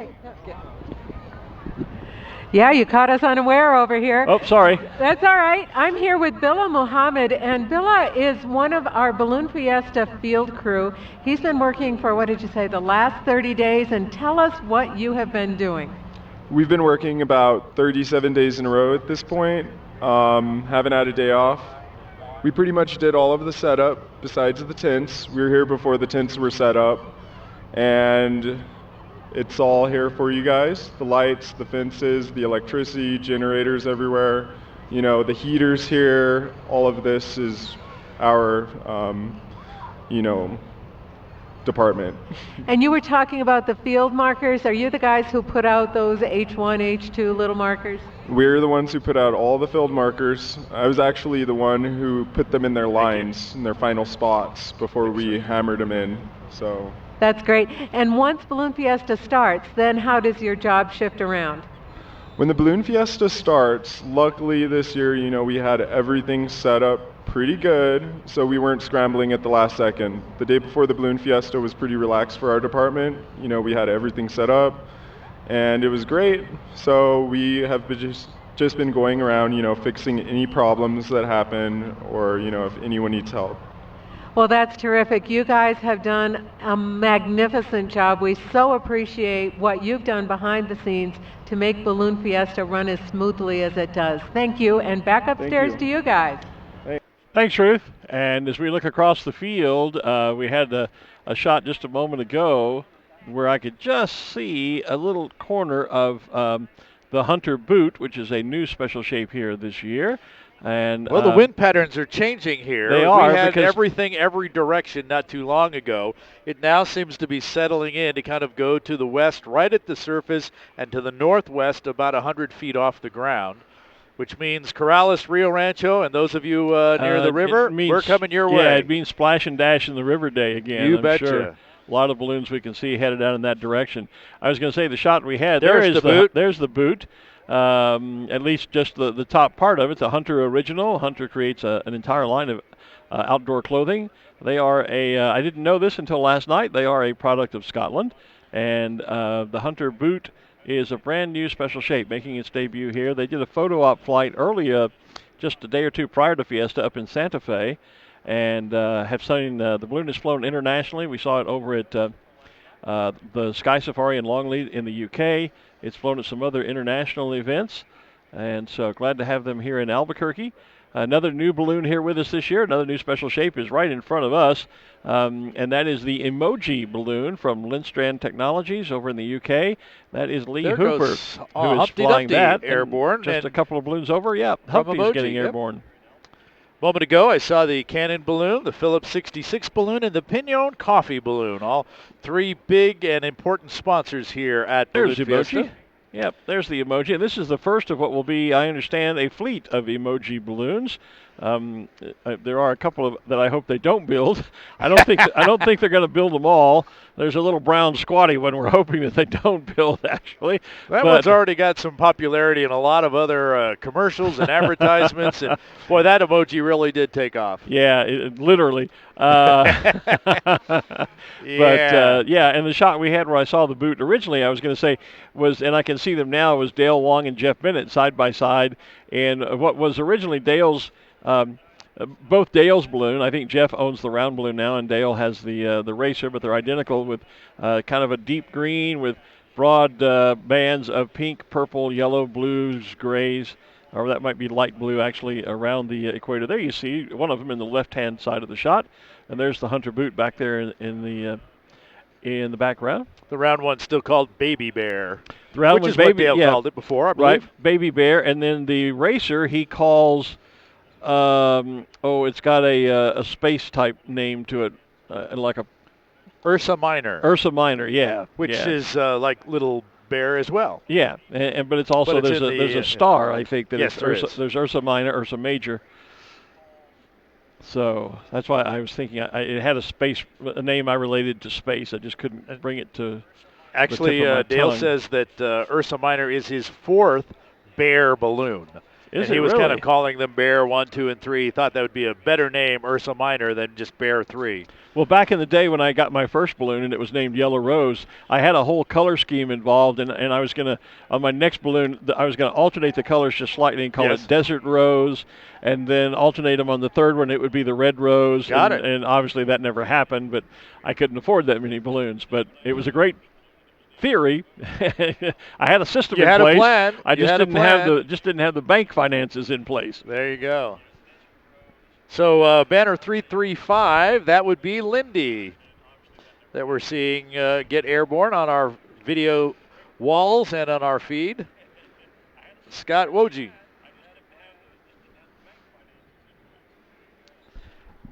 And behind him, the KOB, the KKOB balloon. KKOB, the official radio station, and the radio station that got this whole thing started 47 years ago. There goes the Pink Floyd balloon. Time and Peace. Gary Moore. Gary Moore, the Pink Floyd balloon. Does he know you call it that? He does, okay. Arabelle way out there to the north. I see, everywhere you look, they're just popping up from everywhere. They're popping up from the east, they're popping up from the west, they're popping up from the north, they're popping up from the south. It is definitely one of those days, if you can get clear and get a launch director to ensure that you are clear, you can be part of the safe coordinated launch and get up, and away. Here's a crew on our video getting started with putting some cold air into the balloon. Of course, that's how this works. They lay the fabric out, turn on a gas-powered fan, fill the envelope up with a whole lot of cold air, and then heat the air, which makes it stand up and eventually fly. The river is definitely packed out there. Yes, it is. This is going to be a day that you're going to have to do some splaining if you don't hit the river. You know, in all the years that I flew out here, I never once had a chance to do a splash and dash in the river.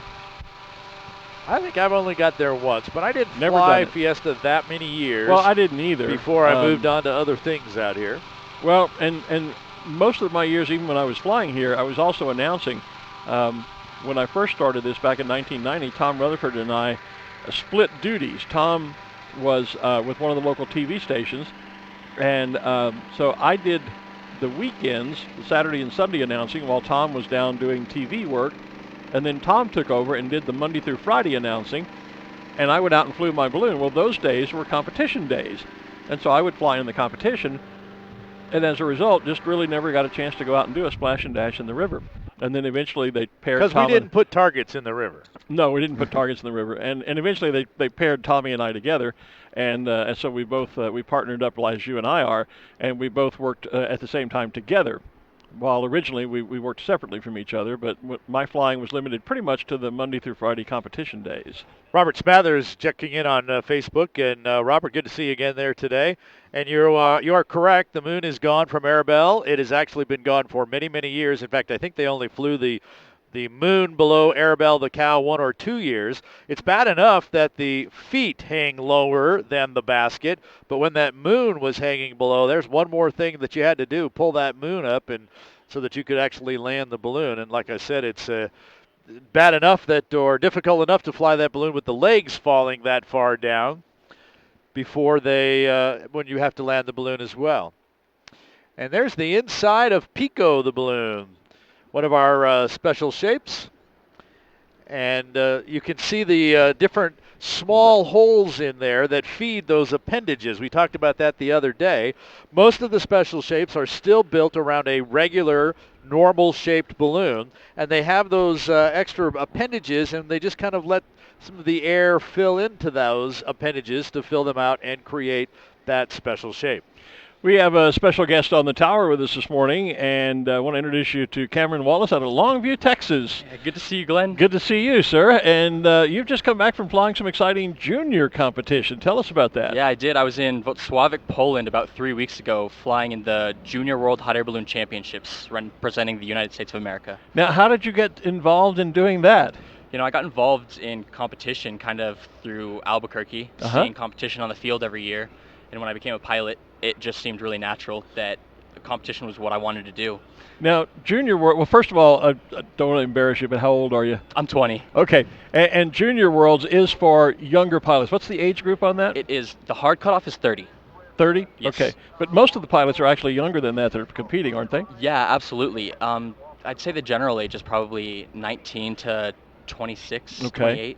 Yeah, and so how long have you been flying? I started training when I was 13. I got my private certificate when I was 17. Okay. And so Kim Woogie was over flying the Junior Worlds as well, I think, part of the U.S. team. Yes, she was a teammate of mine. Yeah, that was great.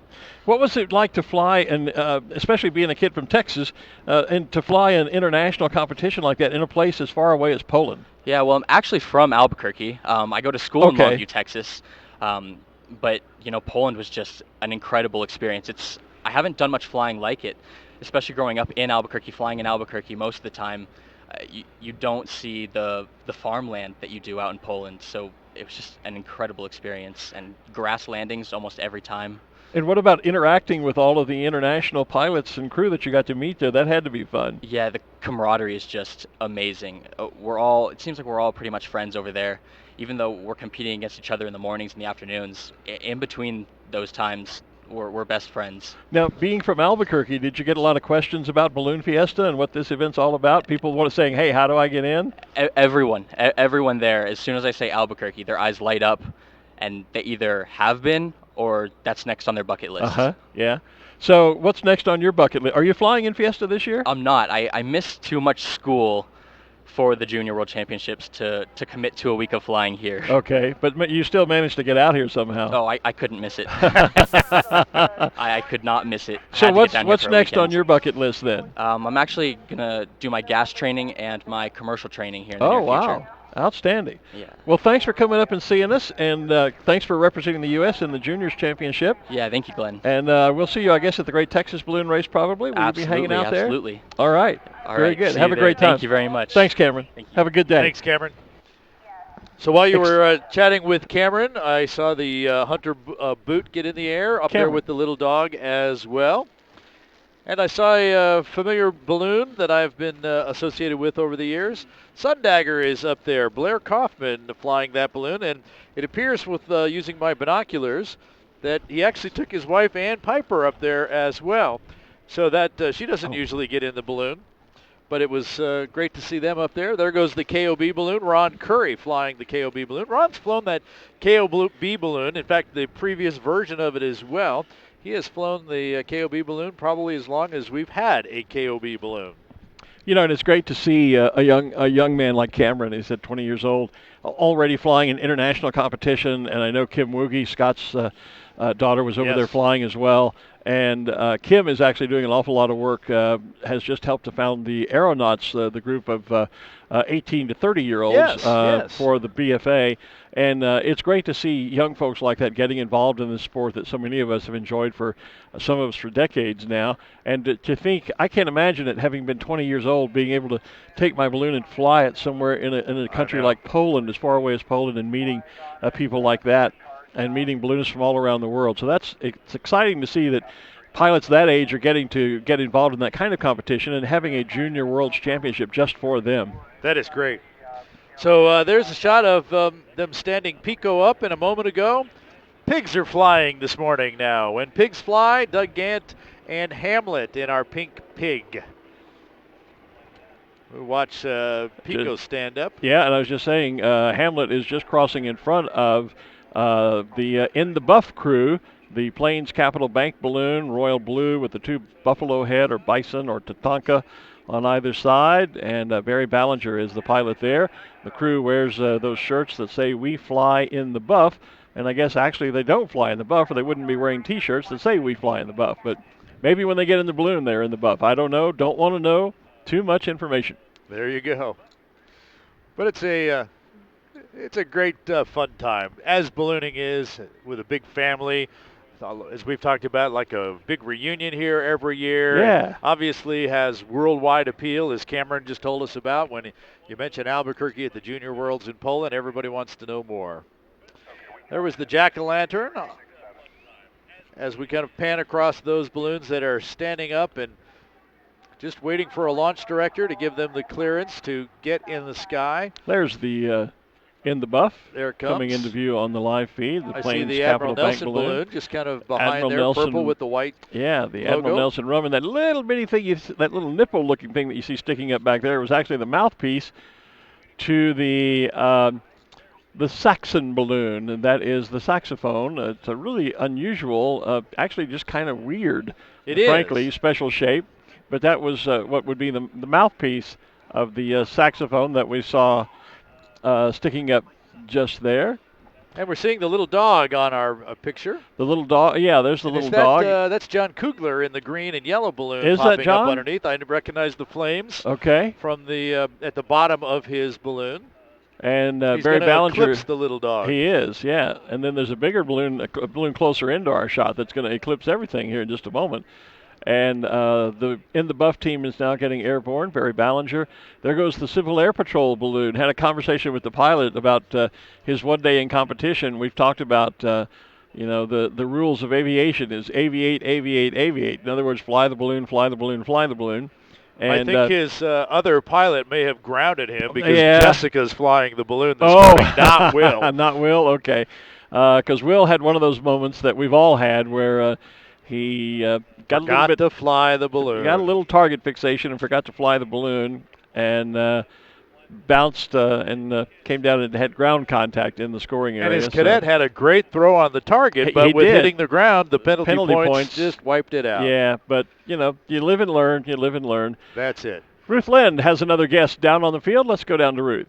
Oh my goodness, I'm here with Eric Keeler from Sheffield, England. Eric is on a mission. Tell us about it, Eric. I'm running across America from about 400 miles north of Maine down to San Diego. Oh my goodness, and you just got to Albuquerque last night. Yeah, 8 o'clock last night, I stumbled in. Did you know that you were going to be getting here during Balloon Fiesta? I only found out about a week ago. Yeah, I got a message from my dad saying, you got to check this thing out, it's going to be amazing. And it's kind of perfect timing. And why are you running across the United States? It's for a charity called Spinal Research. They're based in the UK, but they fund research all around the world to try and repair the spinal cord after accidents. That's fabulous. And how can people support your effort? I have a website. It's corner-to-corner.run, and we collect donations for the charity on there, and you can follow the route. I've got a tracker, and you can come see me at the side of the road as I go along. That's wonderful. Corner-to-corner.com. That sounds... .run. Corner-to-corner.run. corner-to-corner.run. Who knew? That's great. Corner-to-corner.run. Eric, how long will you be with us in Albuquerque? Probably another 2-3 days. That's wonderful. You get to catch the rest of Balloon Fiesta. Welcome, and back upstairs to you guys. What a fabulous shot. Thanks, Ruth. What a fabulous shot we have of all the balloons in the sky. Such a nice, slow wind day. Nice pattern out to the northwest, giving all the balloons a chance to do a splash and dash and then continue on out into the Corrales or Rio Rancho area where there are nice, wide open landing sites. Just a beautiful day for flying this morning. Just look at that picture. It is. I'm sorry, I got my monitor turned down. I can't hear myself. It's an incredible. Look at that. It's almost. It is. Right now we have just a beautiful triangle almost in the sky there. If you look at the balloons from here on the rooftop studio. I see Hearts of Fire. I see Shovel Man. There's the in the buff balloon. There goes the Jackalope. I saw Pigs Fly. Hamlet up there in the sky. Just everything and everyone up there. There's a great shot, again, of the jack-o'-lantern balloon. And Kim Vesley has found someone down there enjoying the sights as well. Kim? Well, actually, we've got a pilot who's about to enjoy the sights. We've got some old friends here. We talked to you guys earlier in the week. Daniel Turcotte, is that right? Yeah, that's right. And Sylvain? Yeah, Smith Tremblay. And these are the pilots of the Pico balloon from Saint-Jean-sur-Richelieu in near Montreal in Canada. Yeah.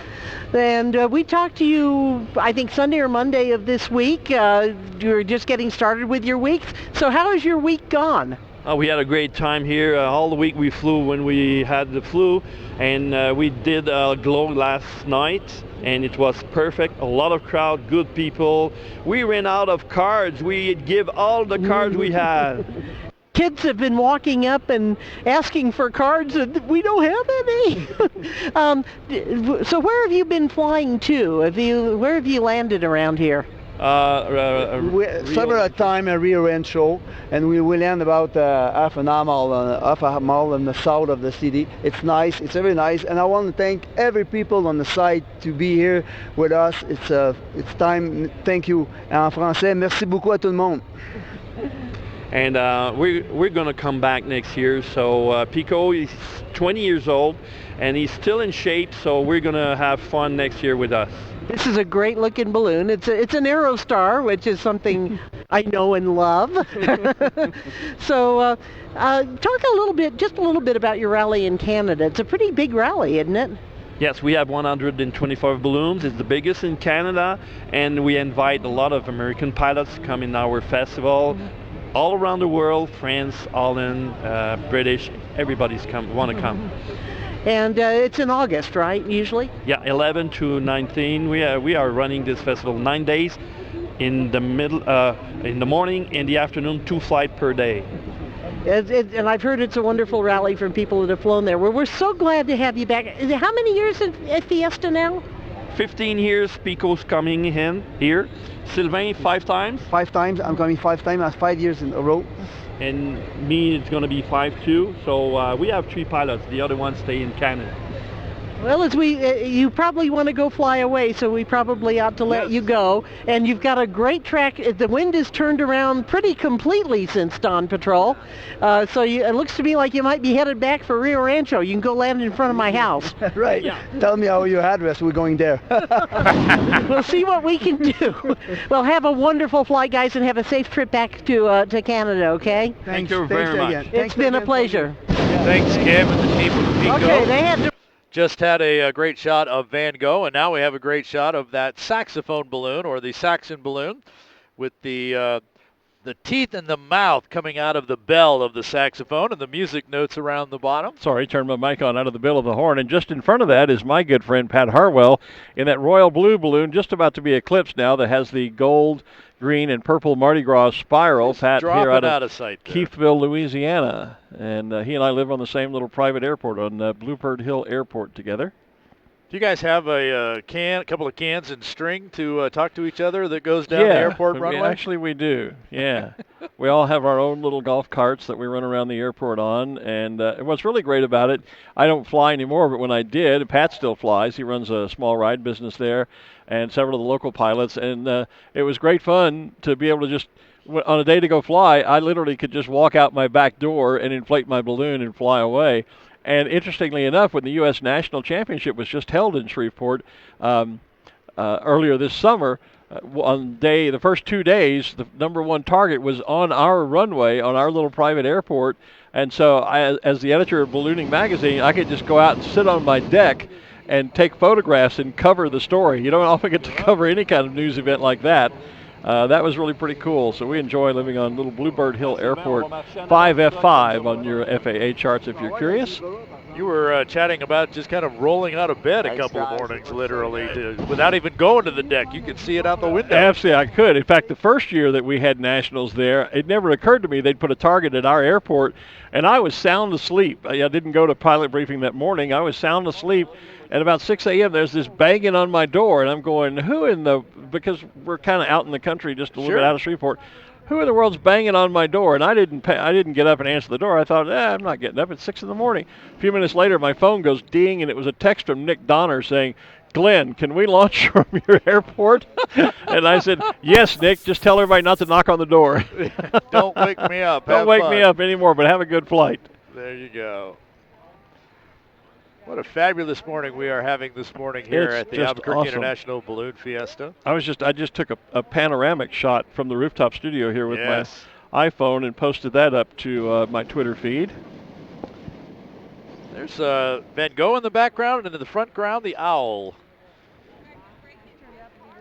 The owl, one of the new shapes here.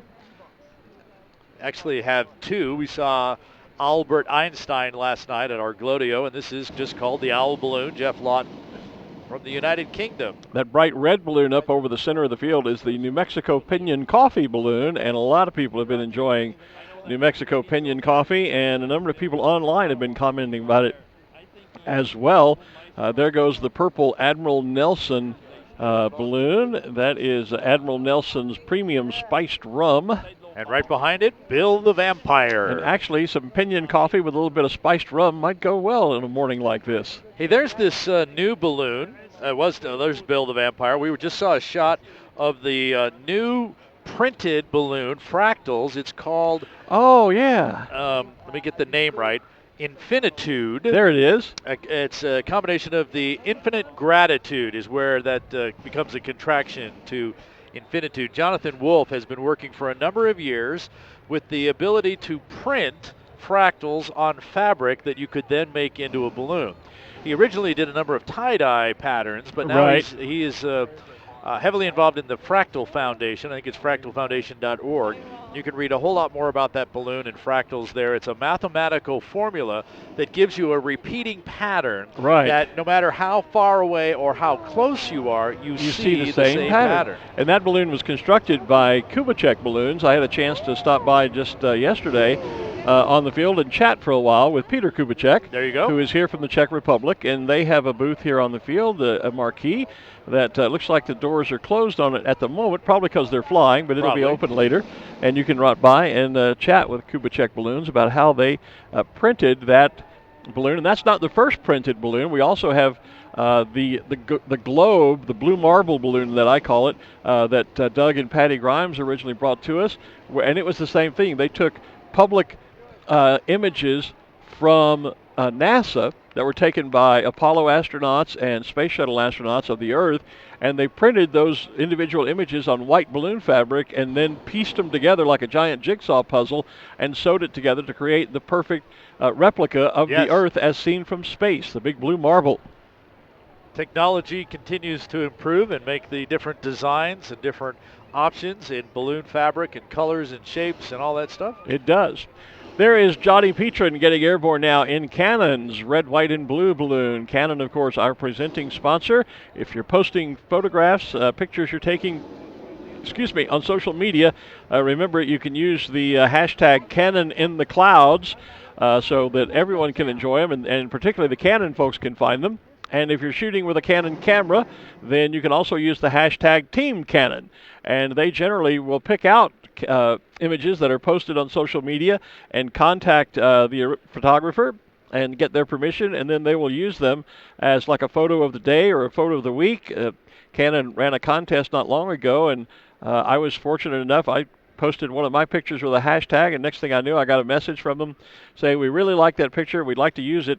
They used it for a week as the banner photograph on their Twitter feed for Canon USA. So if you're posting, use the hashtag Team Canon if you're shooting with Canon cameras, and regardless, use the hashtag Canon in the Clouds. Just a moment ago, we saw Lady Jester stand up on our screen, Robert Lupton. Now we see the Build of Empire and Van Gogh. I'm still surprised by the folks that want to call Van Gogh Freddy Krueger. What? There's been a number of comments on our feed here that says, "Oh, look, it's Freddy Krueger." Are you kidding me? No, and then someone corrects them and says, "No, that's really Van Gogh." Yeah, here somebody from needs the Netherlands. Needs a lesson in art appreciation, I guess. Well, that, or I think it's just a huge generation gap, because when we were in school, we learned about Van Gogh and Monet and all those other great artists, and now, of course, it's all about other things. I guess Freddy Krueger is what it's about.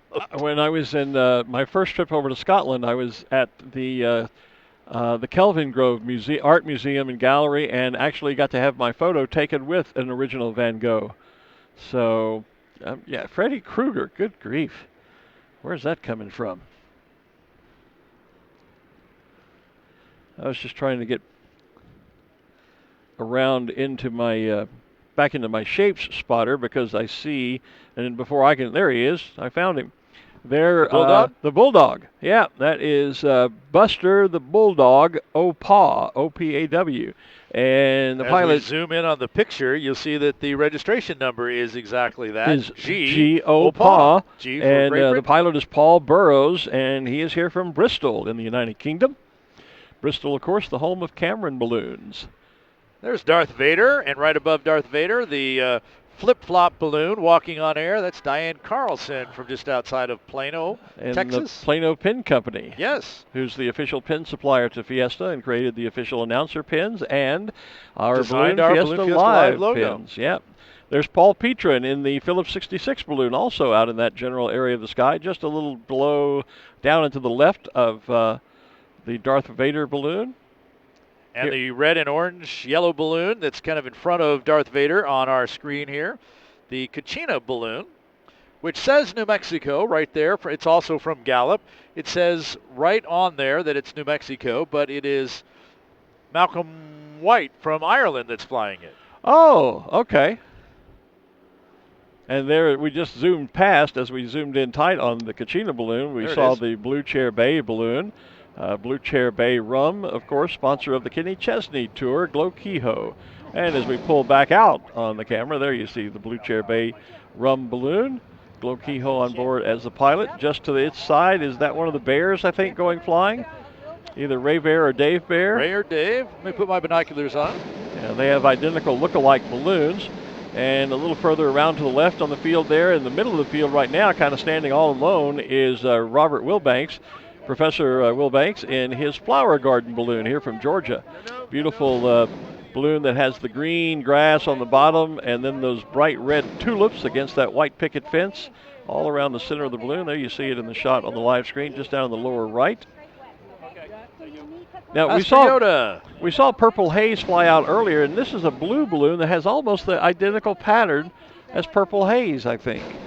Blue instead of purple. Blue instead of purple. I don't know if there's any relation between the two balloons, but I just noticed it seems to have that same sort of rainbow pattern right around the center of it. There it is in the center of the screen. Blue with that broken rainbow band around the center, accented by black and white on the top and bottom of the color bands. Blue Chair Bay is walking into our shot as you see it moving into the shot there. The crew walking it over to get a little clear airspace before the launch director gives them a thumbs up and ready to go. Lots of folks were hoping that Kenny Chesney would come with that balloon. Yeah. He did not. Oh, well. Maybe next year. But today is Music Fiesta. Later this morning, getting started, what, about 10 o'clock, is that right? 1 o'clock, the Music Fiesta starts. 1 o'clock. Okay. A local band called the Noms gets things kicked off. And then Michael Ray picks up things at 2:30. Okay. And at 4 o'clock, Old Dominion takes the stage. All Music right. Fiesta. Yeah. And so that's coming up today. But we should tell you that Music Fiesta does require its own special ticket. It's not included as a part of admission into Balloon Fiesta. So just so you know that. Launching out of the northeast corner is Bimbo, Osito Bimbo, the Bimbo Bear. Bimbo Bear. I always forget that accent. Osito. And there he goes. So that is Bill Baker. Keeping an eye on Yoda as he goes up. Yeah, Bill Baker is flying Osito Bimbo. And Bob Wilbanks up away, Professor Bob, in the Flower Garden balloon, as is the Blue Chair Bay rum balloon, all getting airborne together and clearing out the space. There's a great shot of the backside of Osito Bimbo. It is the white bear in his baker's hat. And I was just going to say we have a nice view now of Tammy Foley in her pink camo balloon. And here's the Pico balloon getting there goes airborne Pico. as well now. Yep, we had an interview with those guys just earlier. Kim did. There they go. And there's the cheer from the crowd. Cheer out there from the by crowd Pico. as Pico gets airborne. Pico is really an unusual shape. It was created by an artist up in St. Jean-sur-Richelieu, and it's blue with black polka dots. It's got wings up on it, or where its ears would be. It has these flying wings, and then it has this great carrot stick nose. There's a great shot of it on the video. Yeah, there he is. A big old smile. That is Pico from St. Jean-sur-Richelieu, who hosts their own very fine balloon event, by the way. It's often referred to as the Albuquerque of Canada because it's a multi-day event. I think 7. They said 9 days. 9 days, just and like they fly Albuquerque. both morning and afternoon. They do, and it's a wonderful place to fly. I got to participate in that event one year as a pilot, and the maple syrup in that part of Canada is just to die for. Look at my that God, shot. it's good. Look at that shot. Oh of my all word! the Look balloons at that. just hanging in the sky. Man. Off the northwest corner of the field. Some down low, dropping in for a splash and dash in the river. Others just kind of hanging there. Okay. Just a nice, peaceful awesome day. ballooning. And here comes center stage coming back to the field. The stagecoach balloon of Wells Fargo. That'll be Beth Wright Smith flying that balloon. We've had Beth on the air this week. She was honored earlier this week by the Balloon Federation of America with her Ed Yost Master Pilot Award, an award the VFA started a few years ago to recognize balloonists who have 40 years of safe, accident-free flying and contributions to the sport of ballooning.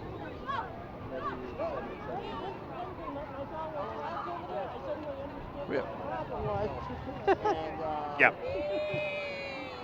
So we are, I think, officially into our second wave here, although many of our second wave pilots got off in the first wave.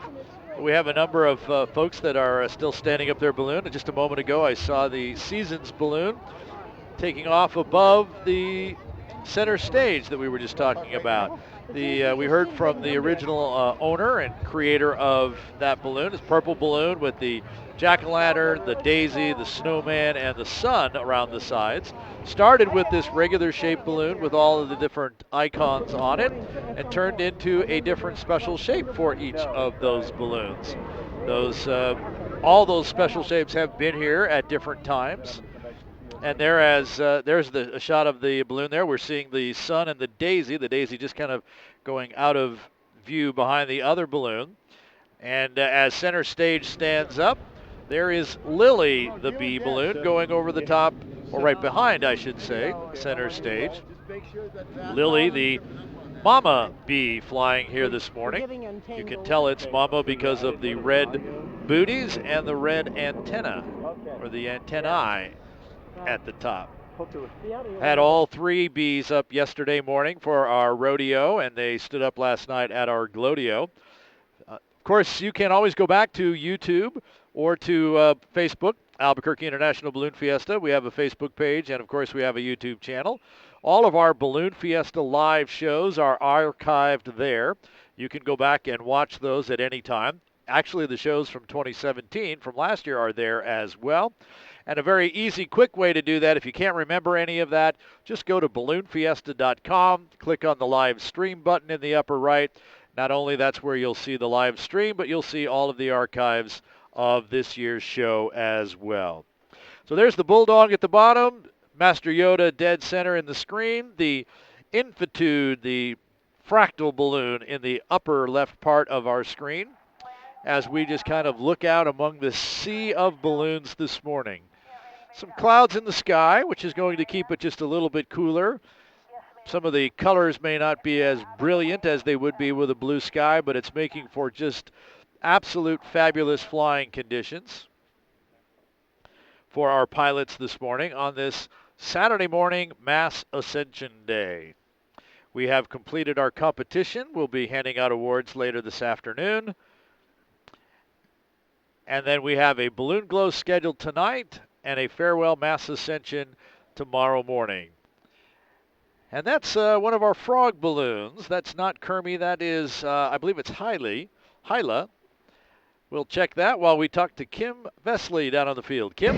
Hey, look who's back. Hey, welcome. It was a great flight. Hey, it was Scott. Fantastic. Yeah, Scott Vesley back from leading out the Dawn Patrol this morning. So how was your flight? The flight was beautiful. We had a little bit of excitement taking off. One of the pods next to me was launched kind of prematurely, but it worked out okay. It was a great flight. Very nice. And it was a gorgeous show. So where did you go? Where did you land? I went ahead and went east. When I went up a little bit higher, I was going more towards Indian Reservation. When I came back down, I was going a little east. So I was kind of corkscrewing it to the east side of town and ended up landing just south of the Indian Reservation there in Albuquerque North Acres. Yeah, so that sounds like a really pretty flight in a direction we don't get to go all that often, right?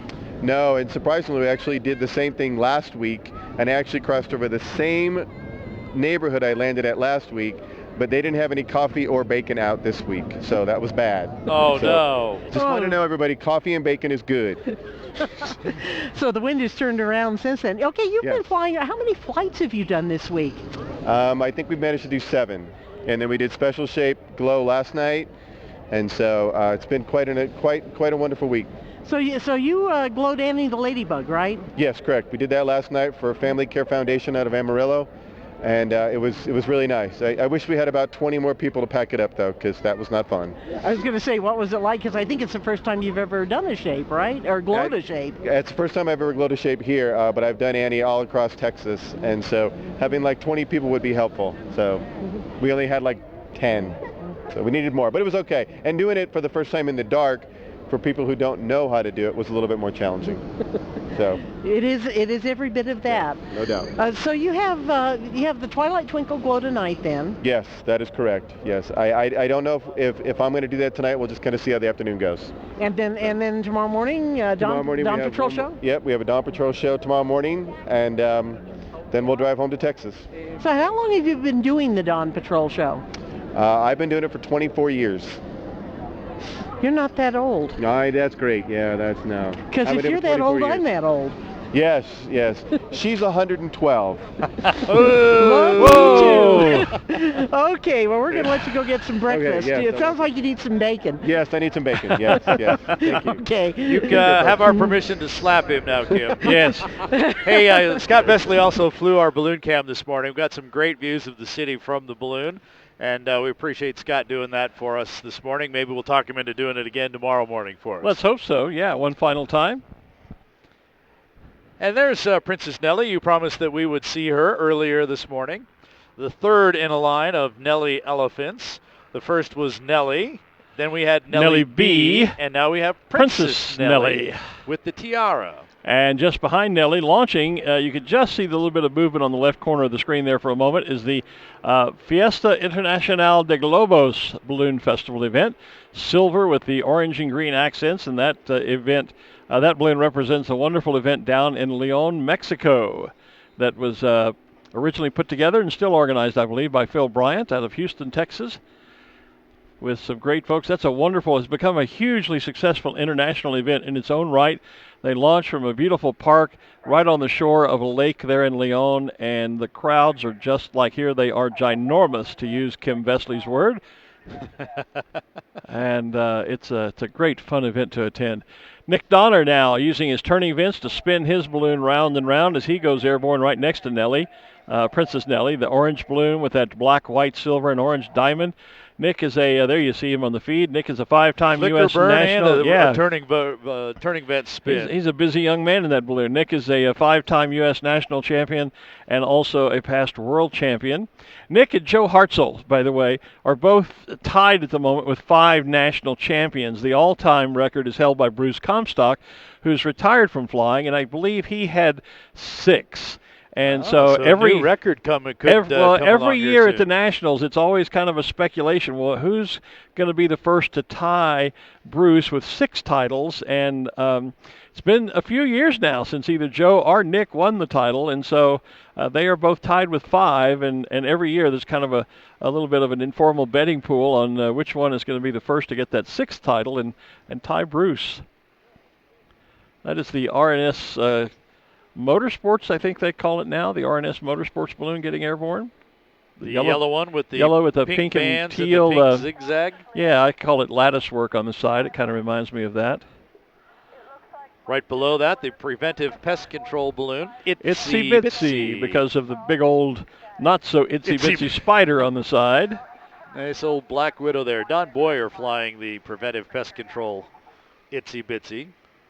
A moment ago, and we see center stage in the background there, a moment ago we saw a shot of one of the crew members standing up on the roof of the center stage chase vehicle. Oh, yeah? And, of course, the balloon towers over that well. Yeah. Giving you a nice little perspective of how big center stage is.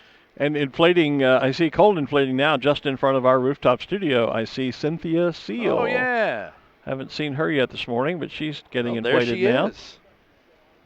There's a great shot of center stage, the iconic stagecoach from Wells Fargo Bank. And one of the regular Wells Fargo shaped balloons. Yeah, and there's actually 2 there. standing side by side there. If we panned a little bit to the right, to the left, I think you would see. There's Cynthia Seal. She's become a really popular shape here this week. Folks have really kind of taken to Cynthia.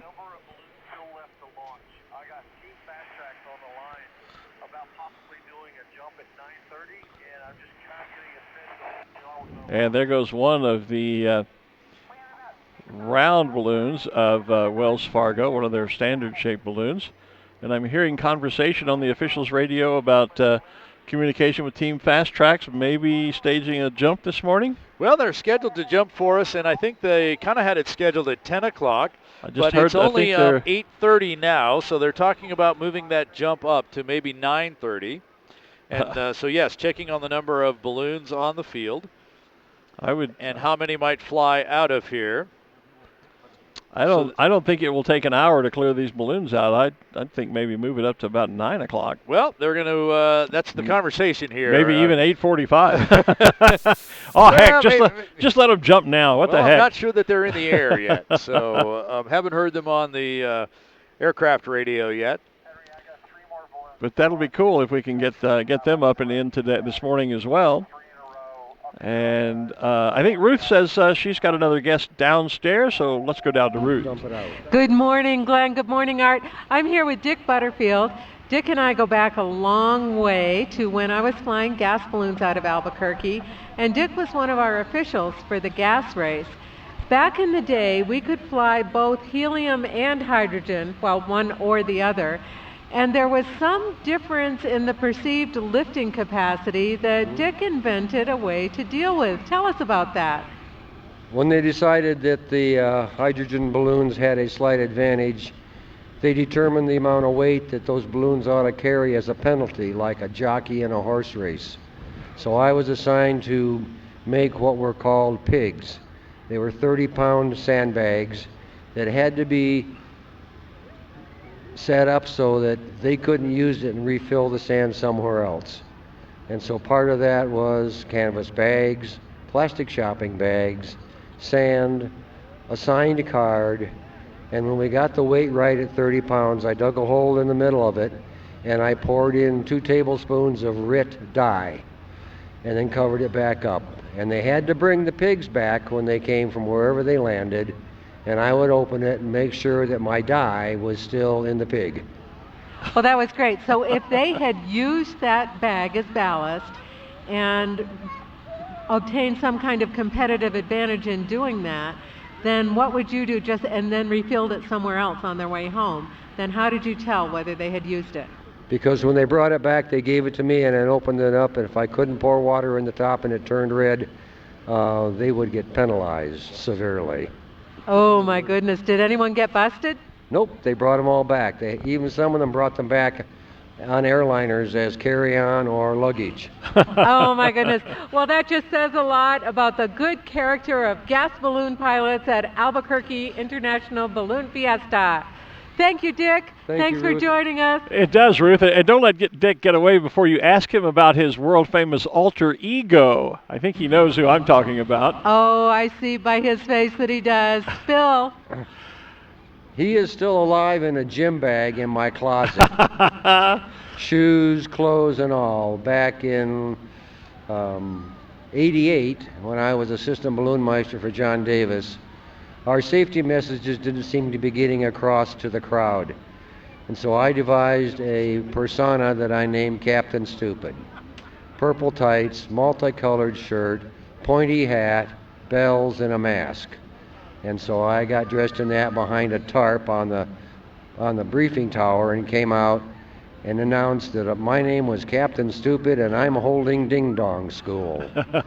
And tried to explain to those nice balloonists from Texas who brought all their wire repair equipment with them that yes, they left the fence better than it was when they got there, but they still cut the fence to go on Indian land to get their balloon back. And it took about 2 more mornings before someone handed me a school bell so I could come out and ring my school bell and have Ding Dong School. Oh my goodness. I mean, that boggles the mind, Dick, you in purple tights. With that... That was some sight, Ruth. It was. I think I first met Dick, not as Dick Rice, but as Captain Stupid in 1990, my first year on the tower here at Balloon Fiesta. And we've been great friends since. Glen. Butterfield. I'm sorry. I get all those guys. Dick Butterfield. Sorry. We talked to Dick Rice earlier. We did talk to Dick Rice earlier. My brain went somewhere. But yeah, see, I knew him as Captain Stupid. I didn't know him as Dick Butterfield. Well, Captain Stupid... When I was my last year's balloon meister in '91, I dressed up in that, and the balloon meister traditionally had been the last balloon off the field. Yes. I remember that. Those were during the years when we were frowning on the launch directors walking balloons out someplace, just launch them where you got them. So my crew chief inflated my balloon. I came down off the tower as Captain Stupid, got in the balloon, and the launch directors walked me the length of the old field to the fence at the cemetery before they let me go. I remember that because in those days too, you'll remember, Dick, the balloon meister and assistant balloon meister were on the same tower as I was as the announcer, so we shared that space together. Yes, we did. We did indeed. Good times, my friend. Good times. Thank you. Good to see you, Dick. Dick Butterfield, a.k.a. Captain Stupid. Unfortunately, I don't think we've had to have Ding Dong School anytime recently. So we still have our safety corners, and we still have those tips, and there are always pilots being called to the tower for some sort of infraction about things. So one of these days, maybe it'll come back. Well, we'll see. But hopefully not because of the need, but just because of the gentle reminders. Well, we're going to be bringing back a lot of things for the 50th, so maybe Captain Stupid will make an appearance at the 50th Balloon Fiesta in just a few years now. We'll see. We'll see. There is Cynthia Seal right there in front of us, and a great shot on the screen. And right in front of us here, I love the balloon reflections in the eyes. That really is kind of a nice touch. And down at the far end of the field, as we're looking at a few special shapes now, as we're clearing the field pretty rapidly, I see Neptuno, another aquatic special shape, if you will. We have Sushi Jupiter Man there as well. Jupiter Man, yeah. Sushi is here. I haven't seen Sushi this morning. Probably got away without me seeing it. But in terms of aquatics, we've got Cynthia Seal, we've got Neptuno, we've got Sushi, we've got the Blue Octopus. So, yeah. And there is Smokey Bear inflating on the far northeast west corner of the field. You took the words right out of my mouth. I was just about to go there. So lots of conversations here about the balloons that are on the field now. They're checking to see whether they're planning on flying away or staying up in a static display. Many of them have decided to stand up in static. And I just confirmed with the team Fast Track that we are planning on a 9:30 jump. And part of the reason that it's an hour away is that we have to go set up a landing zone down there for them and clear an area that we can set up for them to jump into. Once they get that set up, then they can let them go from the airport. And I've asked Matt Harvey, one of the jumpers, who will not be jumping this morning. They'll have 3 jumpers in the air this morning, for Matt to come join us and give us a little extra insight. Oh, cool. Into what the Team Fast Track team is all about and their jump. Of course, we have had helmet cam video, and last night with the pyrotechnic jump, to be able to see the fireworks not only from the ground but from first in the plane before they jump with the pyrotechs, and then right outside the plane with the fireworks in the sky. What a fabulous view that was. If you missed any of that, go back and check it out on the archive, Facebook and YouTube of Balloon Fiesta Live. Go back and check that out. You will not be disappointed. Kim Vesley's down there in the middle of that sea of people. Kim? Yes, and it is a sea of people, and there are old, young, families. We're just having a great time down here, and nobody is having more fun than Renee Duran. That is probably correct. Renee, where are you from? I'm from Taos. Home of the Taos Mountain Balloon Valley. And Taos Tigers. And the Taos Tigers. I asked her if this was her first balloon fiesta, and this is the answer I got. Heck no, I come every year. For how many years? Oh my gosh, that's going to give my age away, girl. I can't tell you that. Since I was a young teenager, let's put it that way. Do you have a favorite balloon? I do. Arabella is my favorite balloon. And Arabella actually flew away today. Yes, she did, and I missed her because I was with Hamlet trying to see him take off. So I missed Arabella, but I was with Hamlet at least, so he's my second favorite. And that crew is a whole lot of fun too. Yeah, so it was great. So you just here for the day, or? Probably gonna make a weekend of it. Just enjoy Albuquerque since this weather's beautiful this time around, and this is like the warmest it's ever been, I think, since I've ever come. So this is great. Completely enjoying it. Well, the hot rumor is the cold weather's coming. Well, hello down there. You want to say hello down there? Say hello. She's shy. She's shy. It's a whole, like I said, it's a whole family affair out here. We're just having a great time. Back to you guys. Thanks, Kim. Thanks, Kim. It's she's right. There is a sea of people down there that we can see clearly. And I think all those mostly special shapes out on the northeast corner. There's a few regular shapes mixed in there, but just I think the game plan there is that they're going to stand up and just put on a nice static display for us. I see the Lovebirds putting some cold air in, and I see just beyond them is Cosmos, the spaceman. That's Jerry and Cindy Holmes. You already mentioned Neptuno and the Jupiter man out there. Yeah.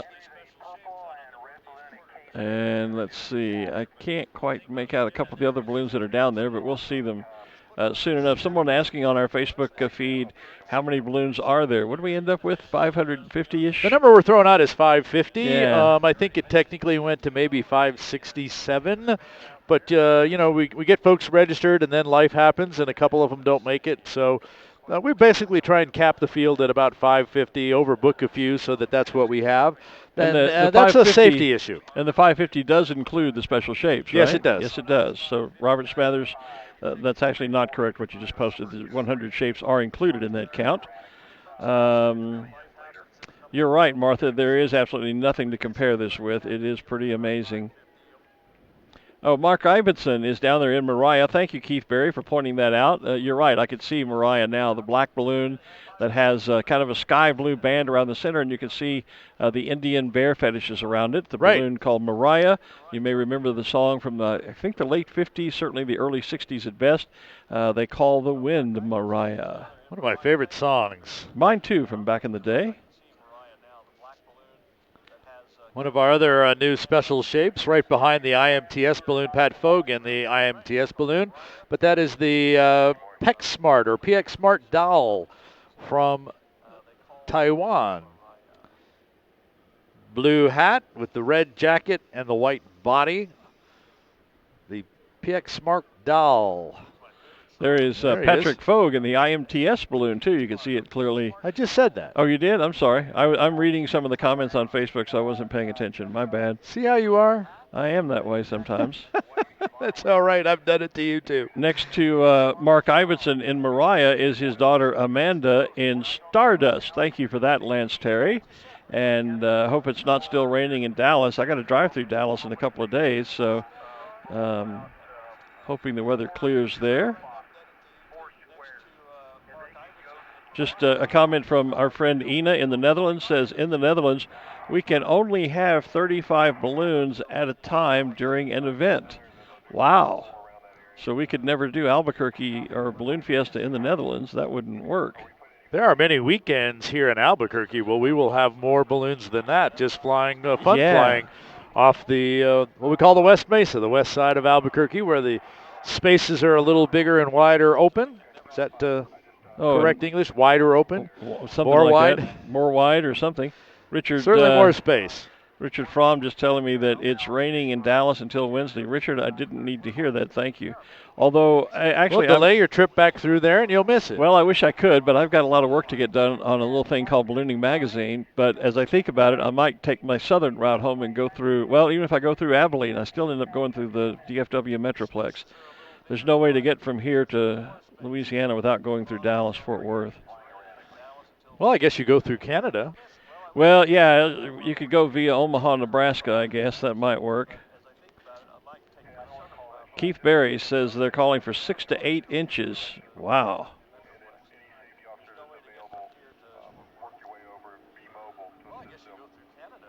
So we're just kind of monitoring the official radio traffic here. Yeah. I think we're down to static displays here. I haven't heard anyone talk about flying. And by the way, up near Stagecoach there, that racing balloon, the white balloon with the Southwestern colors, see the pink X on it? That is Maury Petrin. We had him here on the tower with us yesterday on the rooftop studio. Maury is the defending champion of Balloon Fiesta, and while we won't know officially for another couple of hours when you and I will be hosting the awards luncheon here, we are fairly confident that Maury is also the repeat champion of Balloon Fiesta. As far as we know, he's the only pilot to have scored all 4 days of competition. And that's the key to the competition is being consistent across the days. Right.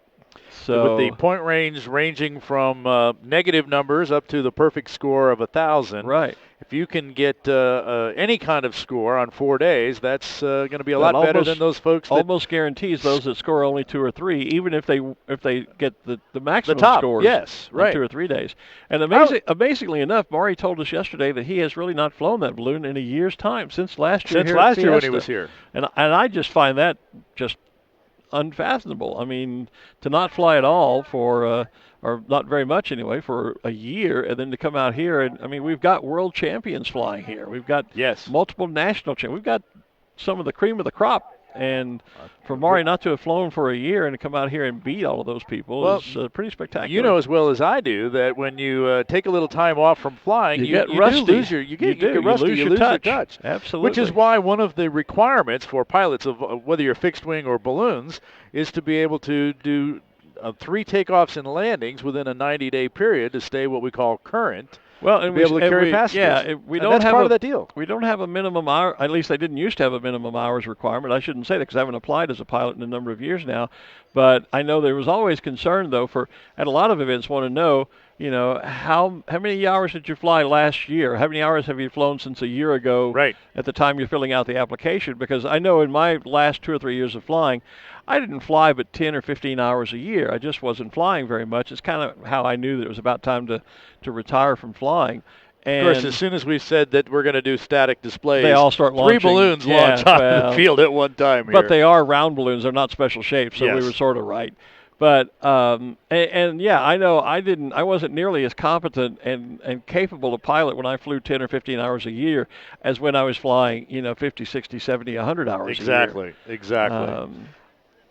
With 5 or 6 pilots on the balloon that I fly with throughout the year, Sandia Sunrise, Peter Cuneo and Barbara Fricke. With 5 or 6 of us on there, boy, we're it gets tough sometimes to get in the rotation there, especially if we have a couple of windy weekends and we don't get to fly, and so you definitely notice that. Yes, you do. You do. I remember, on the other hand, if you fly often and frequently, you really do fine-tune your touch. I remember flying an event in Palm Springs, California years ago.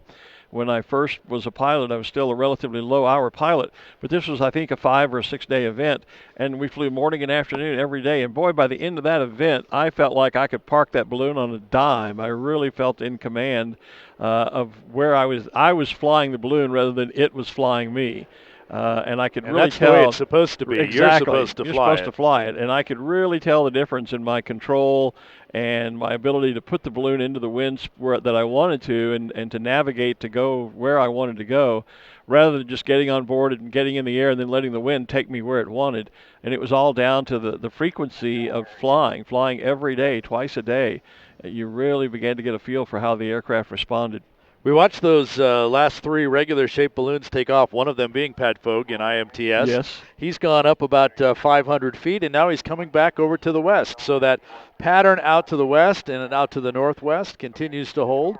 Still see a lot of balloons out that direction. Just kind of peacefully flying. In fact, I think I still see the Mexico True balloon out there. No, that's the POW balloon way out there. You wouldn't be able to pick it out of our shot. But Governor Susana Martinez was out here this morning taking her reading competition winner for a balloon with Bill Lee in the New Mexico True balloon. I'm looking way out there, and we can see Smokey in the lower left of our monitor if we pan the camera a little bit to the left and come around to where it includes that red and white balloon that's the kind of peppermints balloon that's here on the field. I think that is Peppermint Twist 2. Yeah, actually that big, I see where the camera is now, that balloon right there that is the purple on top of the red and black is in the camera shot. It's not in my viewpoint, but what I was going to say is, looking between Smokey and the red and white balloon from our vantage point, I can still see the Hunter boot way out there against the hills. Yes. That one, because it's a shape, it's easy to recognize which balloon it looks like it's making, it's actually turning so that you can see the toe of the boot now. Right, and that may be an effect of the wind, or it could be a turning vent, because we heard the pilot, Ed Chapman, telling us last night in an interview with Kim that when the balloon gets into different wind levels, and there are a number of balloons that do that, if they have an appendage that really sticks out like that. Cue. Do you think Ed's listening? It might be. It acts like a rudder, and it will, or windmill, what we call it. It will windmill the balloon. It'll cause it to turn. I remember one year flying at an event up in Tennessee, and I was carrying a sponsor banner, and the banner became unattached on one corner, and the wind started to catch it, and my balloon I was just spinning like I was holding a turning vent open the entire flight, but it was the banner causing the disconnected banner that was causing my balloon to windmill and literally just go flying through the air while spinning. I was getting dizzy on that flight. So Pat Fogue is going to just drop right back in on the field on the north end. So he just was changing his field position, huh? That's what it looks like. Well, now he's stopped to the descent, so he's just going to kind of hang there. Probably waiting to see if they can get a launch director over there to help him land. In fact, I just heard that on the radio. Exactly, waiting on a launch director to get there to allow him to clear to land. Boy, looking out there, we have a tremendous crowd out there. Thank you all for coming out. Of course, lots of you watching online on Balloon Fiesta Live. Yeah, you were saying, thank you for joining us as well. Before this morning, we were already pushing over 830,000 views. 850,000, and so our goal is 1 million. So you guys online can really help us by sharing the feeds, letting your friends know that they can log on and watch this amazing spectacle. We still have an entire set of activities coming up tonight. We have another night magic glow this evening. We'll have performances by by Team Fast Tracks. I don't know why I want to call them Sky Tracks all the time. Team Fast Tracks. And we have fireworks, of course, and then we have our farewell mass ascension. We do what we did today one more time before we put a ribbon on and a bow on this one and start planning on the 48th, which brings us to, have we unveiled the theme? We have not. This would be a great time to do that. So, of course, every year on the Friday or Saturday, so this year, this Saturday, we reveal the theme of the next year's Balloon event. Fiesta. Yep. So, and the bumper stickers come out. They do. I know there's lots of people that actually make a whole tradition of taking off the current year bumper sticker and putting the new one on. And I've seen balloon trailers out there that have every year's on them. I mean, they don't take them off. They don't take them off. They just add another one on it, so they've got years and years of bumper stickers. Here is the bumper Brand sticker. New theme. Actually, we have it on the screen there. So the 48th Albuquerque International Balloon Fiesta. Picture perfect. And that is a tribute, no doubt, to our wonderful presenting sponsor, Canon. Well, you see the Canon camera right there, You center do of the indeed. bumper sticker, That's taking right. pictures of the fabulous balloons in the sky. And so the bumper stickers are now out and available. I believe we have them in the merchandise tents, probably. Probably so. And I know we have them in Another sponsor in sponsor hospitality. Also at the Balloon Fiesta office, which is just south of the field here. So there is what we're going to be talking about next year. Picture perfect. And there's the dates, October 5th through the 13th, 2019. And we have our Canon camera. We've got it right here. We've got our bumper stickers, but we also have our own Canon camera that Brian brought up for us to take some nice shots with here this week. And got a set view. We've got our Canon binoculars that we've been using with that wonderful image stabilization. There we go. Bumper stickers, cameras. Canon. Camera, binoculars. We're all about Canon. We just need a couple of Canon baseball caps, I think. Well, we'll work on those. Yeah. We have our sponsor caps here. We do. This year, yeah, I'm not actually a big baseball cap guy, so I didn't wear mine this morning. But yeah, and I kind of need the cap there for take care of the top of the dome there. Okay. Yeah. It's just prevent the sunburn, and we've made a lot of improvements in Balloon Fiesta Live. We don't yet have wardrobe and makeup, so maybe we can work on that. For next year. We get those million views. Peter Procopio said I should ask for $1 a view. And I don't think that's going to happen. I don't think that's going to happen. I probably won't even get 10 cents of you. Yeah, I'd be happy if we just suddenly got a Balloon Fiesta Live trailer on site here. That would be nice to have. Well, we'll have to see what happens. So we could relax in between some of the events. It gets awfully tough to get to the field, go back to the hotel, get back to the field, and go back to the hotel, and back to the field. So. I do still like sleeping in my own bed, and my house is close enough that I can get there. You could do that. I'd have a hard time getting back to my bed every night. Yes, so it is nice. I live in a nice location that is very convenient to the field here with a great, easy access in and out. Well, and I'm very nearby in the Howard Johnsons where I've been for years, and they take the manager there, Vanjie, takes wonderful care of me, and they allow me to bring Bailey, my cat. That's great. So she's here with me. So yeah, they really do take great care of me. In fact, I have a room at the very end of the hotel, and I come and go out of a back door. Well, the mechanical door lock broke, and that door but they've been saying you have to go around to the front. Right. Actually, Vanjie, the manager, has allowed me, when I get there, I call her, and she comes and opens the back door to let me in. Now, I don't know of any other hotel in the world that would provide that kind of service. That's great. So, yeah, they're really great over there. Well, we put up a number of our out-of-state pilots at different hotels around the city here. Yep. And usually get really great response from the pilots on how they are treated by the hotels. Yeah, here. I've stayed with at the Howard Johnsons for a number of years. I get the same room every year. Vanjie takes wonderful care of me, and so it's actually great. I enjoy staying there, and they're good people. So I would remind folks here that while we have a static display of about 20 balloons or so on the field, we do have Team Fast Tracks dropping in about, about 30 minutes? Did we finally confirm 9:30? 9:30, so a little over 30 minutes.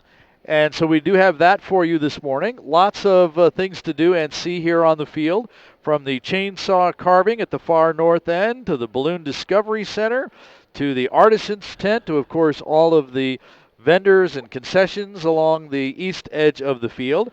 And actually, if you just kind of hang out here, by 1 o'clock, the Music Fiesta goes on. Right. Now, if you want to get close to the stage, you have to have a special ticket. But you can't just hang out on the balloon field and watch it from over around the main stage or listen to the music without necessarily getting over into the actual cordoned area. Right, I guess, where right. So you can hang out here, and then of course the Night Magic Glow later tonight as well.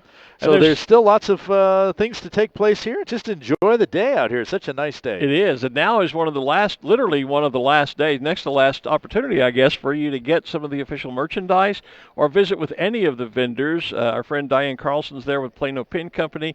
My friend Bela is here with that amazing Arizona tube art that I've been so impressed with from the first time that I met him out here some years ago.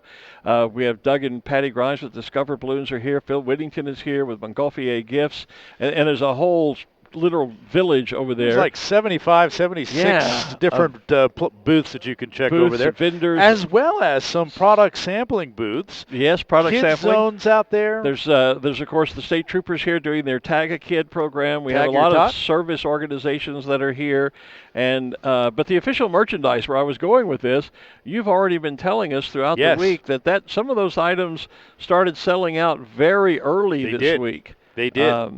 Different sizes of the different sportswear, and really great stuff over there. But Lisa Mulder, our merchandise manager, telling me that stock is running low. Well, the shirts that they provide you and I for to host today's announcing today's award ceremony, I think that's a really sharp design. I like that. It is, and they have a similar design blue in a is my bicycle color. shirt. Oh, do they? Yeah, they have a cycling shirt that I picked up before the show. I don't have the physique for a cycling shirt. You do. Well, I don't. But yeah, it makes my physique look pretty good. Does that shirt does. I'm not sure it would make mine look good, but a very comfortable cycling shirt. But I do like the design of the shirt they gave us this year. It's multicolored blue, and it's really a cool shirt. And some of the official pins, and I keep hoping somebody has there's still at least one copy of the program down there, because every day I keep forgetting to get that. And I have a collection of programs for all the years that I've been up here on the tower as the announcer, and so I want to keep that collection going. I don't want to miss out on one. Right. Thanks again, Scott. Appreciate that. You want to do it again tomorrow? I'm not going to play tomorrow. Okay. Do the show. Okay. Well, the show. Do the show, absolutely. Yeah. Okay, perfect. Oh, sorry. So we're Scott Vesely, who we just chatted with a few moments ago on the field, is bringing our camera pack here, and our Dawn I just Patrol asked him if he'll fly producer. that camera in the Dawn Patrol show tomorrow morning, and he'll do that for us again. So if you tune in tomorrow morning during the Dawn Patrol show, we'll have not only our great shots from our Windfire production team down here on the ground, but we'll have a camera in Scott's balloon looking back on the show. I was going to say, if Scott didn't fly it, then I'm sure we could get Joey and Pat Harwell to come to our aid. They were going to fly it on the first Sunday, and we ended up not flying. Right. So Joey got to walk around on the ground with the camera. But, yeah, I'm sure we could press them into service if needed. But if Scott's going to carry it in Dawn Patrol tomorrow, so much the better. So we have had some just fabulous shots here from the ground. Oh, yeah.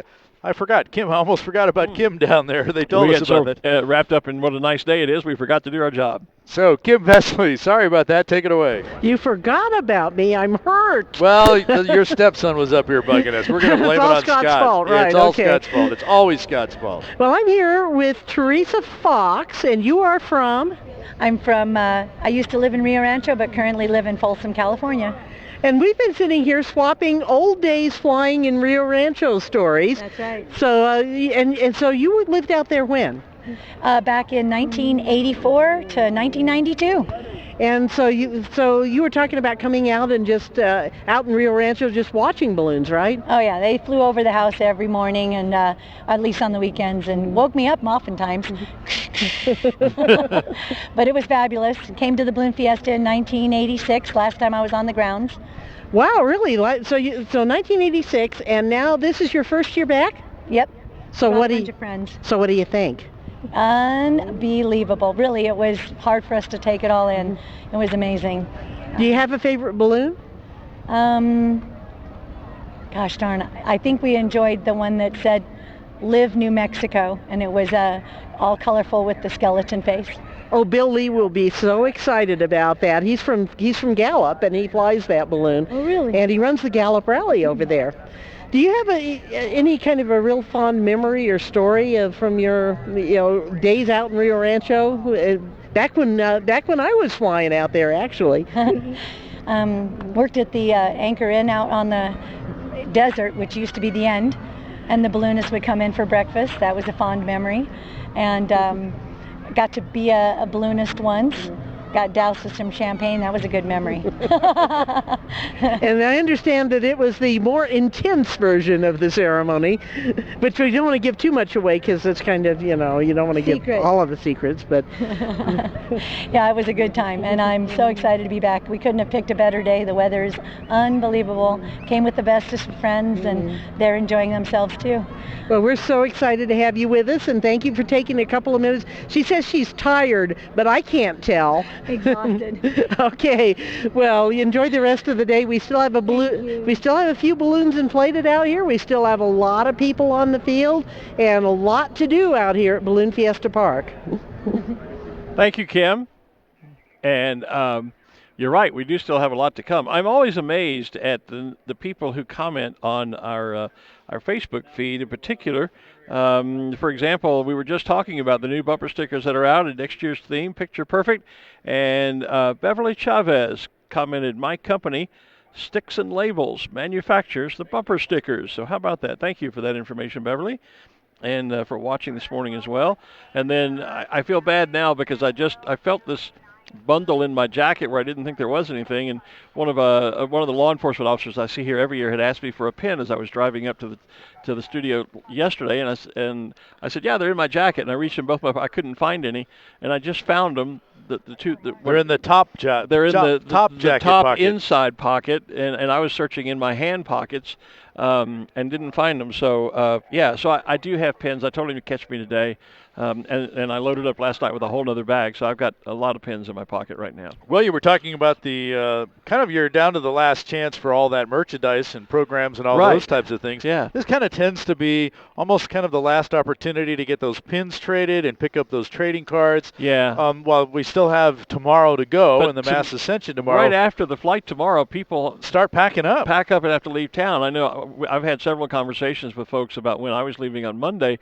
Because for years, I would wrap up here on the tower on Sunday morning, and then you barely had time to go see a few people to say a few final goodbyes and then race back to the hotel and get packed and get checked out by noon. And then I would drive all the way to Amarillo, Texas. And when it finally got to the point where I was falling asleep on the drive to Texas going home, I said, enough of this. I'm just going to pay for another night's hotel room and stay Sunday night, and so I do. But, yeah, the point that you're making, I know, is that Sunday, not only do the pilots have to leave town and get on the road pretty quickly, so there's not the hours and hours of tailgating on the field. Exactly. People come back to the field, say a few goodbyes, and then get on the road. And the same thing happens with the vendors. They have to travel, and so as soon as the flight's over tomorrow, they start packing merchandise away and loading things up to get on the road. So tomorrow is not really the best shopping day. If you're going to do some shopping, I haven't done it yet, today's the day to be doing that, absolutely. And right now would be the perfect time. We've got about 20 minutes or so before Team Fast Track drops in. And we'll have that show. They'll be dropping in out at launch site M10 is where they're setting up their LZ, their landing zone. So M10, so that's a little bit more than halfway to from north to south. And 10 is basically up against the far west road. Okay, so all the way out on the west side. All the way out on the west side is where they're setting up their where they've been dropping in the last few days. I was trying to remember if 10 was right along the first of the coming from the west, the first of the inner roads. The last site on the far west is 11. Is 11, okay. So they're in one site. So they're in one site off the road, about 150 feet or so in from the road. And M is where the second paved road from the south, the second paved road it basically is. So kind of if you've seen them land anytime this week, that's basically where they're dropping in again. Okay. That's what we got here? We've got some time yet before they'll be appearing. There goes center stage. If you're down in that area, heads up. Timber. There was a nice little video that I saw of them standing up the other morning, and one of the crew members was just chatting away, and the wheel kind of came down right on top of the crew member. Sometimes it's good to pay attention when you're down around balloons that big. Well, certainly around any balloon, but certainly those big balloons. That one there as well. Yeah. Hey, so why don't you say why don't we take a 10-minute break here, a 15-minute break from our commentary? Okay. And we'll just let you enjoy the static balloon shots of all the balloons that we still have here on the field and the occasional shot of those that are still flying out to the northwest. Oh, but before we go, real quickly, because I just saw something happening on the field. Oh, yes. We've talked a little bit, and I had a chance to go by and visit with him yesterday personally for an article we'll be doing in Ballooning Magazine. But we do have a brand new balloon here on site that is literally in a brand new, essentially for ballooning, a largely brand new category of balloon aircraft, and that is the light sport aircraft here in the United States.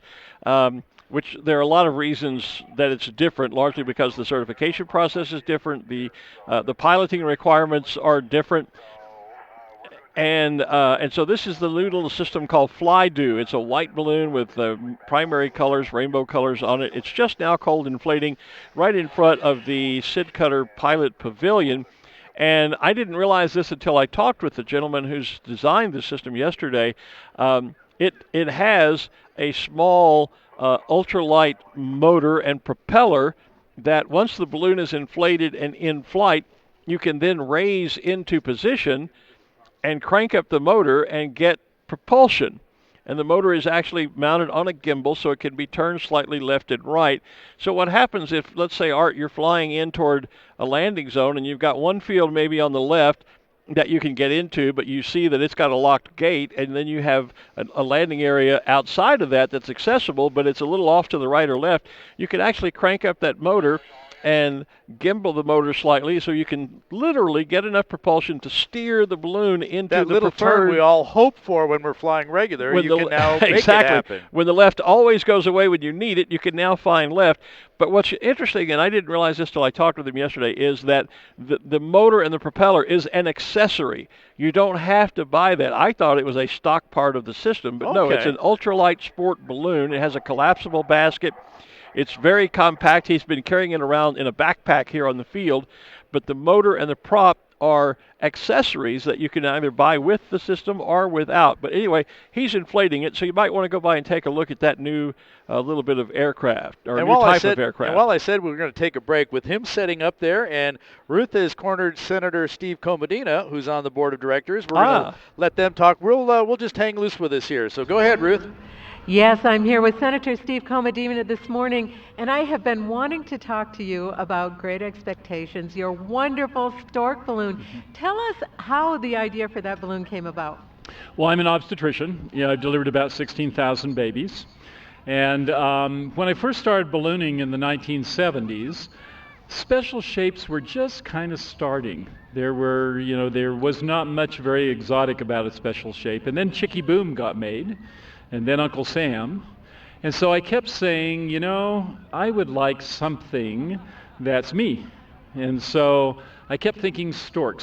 What can you do to make a flying stork? And then I saw Virgin Airlines special shape, which had an airplane flying through a balloon. And the balloon was kind of decorated as clouds. And I thought, I could make an egg that was cracking with a stork flying out of the egg. And that's how it started. So the first stork was built in 1988, and we flew it until it died. And then the new stork that we got about 10 years ago is actually bigger. We learned some things from the first stork, and bigger was actually better. And we've had it for about 10 years. It's a Kubisik balloon. The first one was made in Wales. It was a Thunder Colt. And this one's a Kubisik, which are made in the Czech Republic. And it's been fun. Our whole family has grown up with ballooning. This is my 39th Balloon Fiesta as a pilot. And it's been just a wonderful experience. As I've wandered the field this morning talking with people from all over the world, basically, that are here, they're just all amazed that this is an event put on with no taxpayer money. It's put on by a not-for-profit. And there indeed are years where we don't make any money at all. And if we do make a little money, it gets put into a fund to cover the years where we don't make money. And it's purely a labor of love for thousands of volunteers, including the board of directors, who helped this event to take place. So we appreciate everybody who's been here this morning. We hope you had a good show. It's been a wonderful morning, and we hope you'll come back.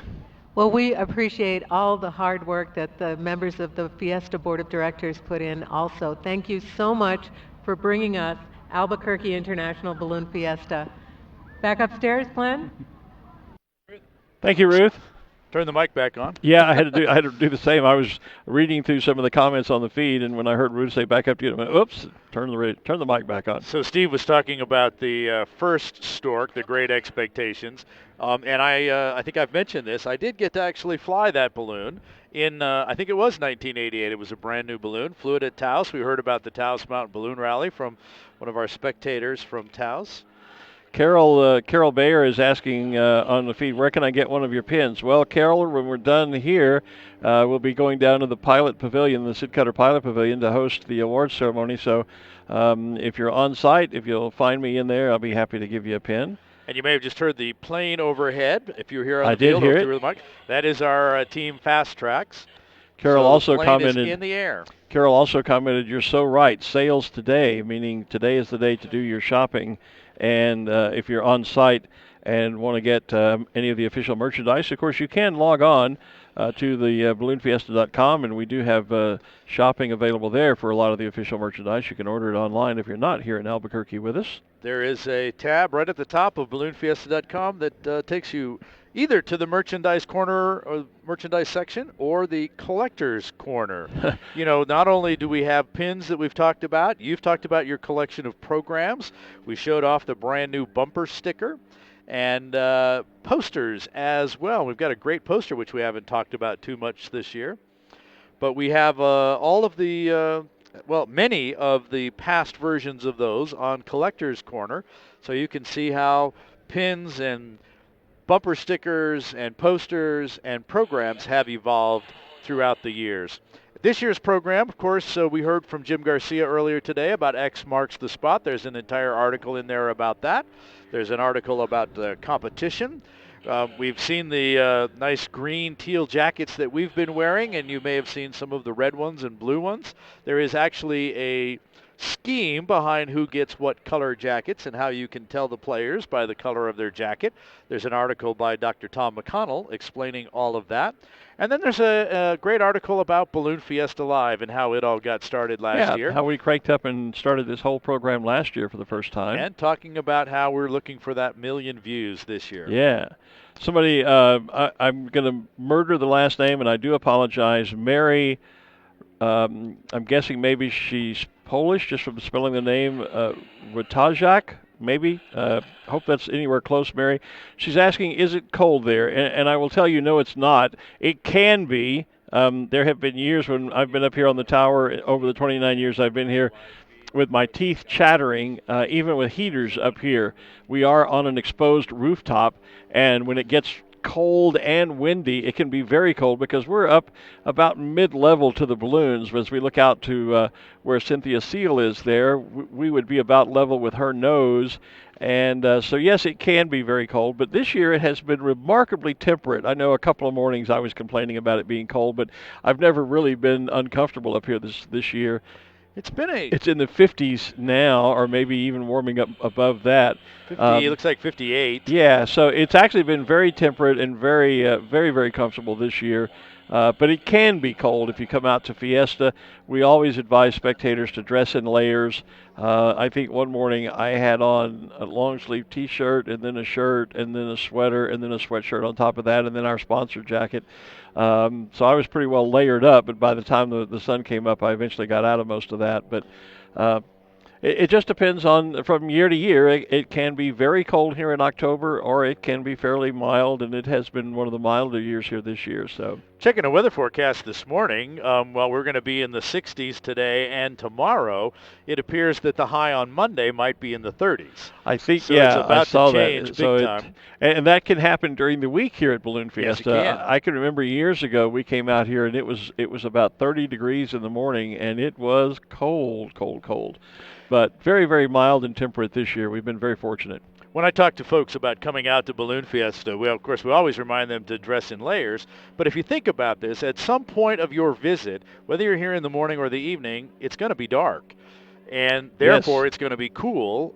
you can expect a temperature change of somewhere about 20 degrees between either the start or the end. Either it's going to cool off at night when the sun goes down, or it's going to warm up in the morning once the sun comes up. So and you even sense, we've seen it this year. You come out, we're here generally 4:30 in the morning before we get started to go live, and then but it might be like let's say 45 degrees, 48 degrees. Right. But then just before the sun comes up, there is usually a temperature dip. Yes. Usually the coldest temperature of the night, no matter where you live, will be in the last hour before sunrise.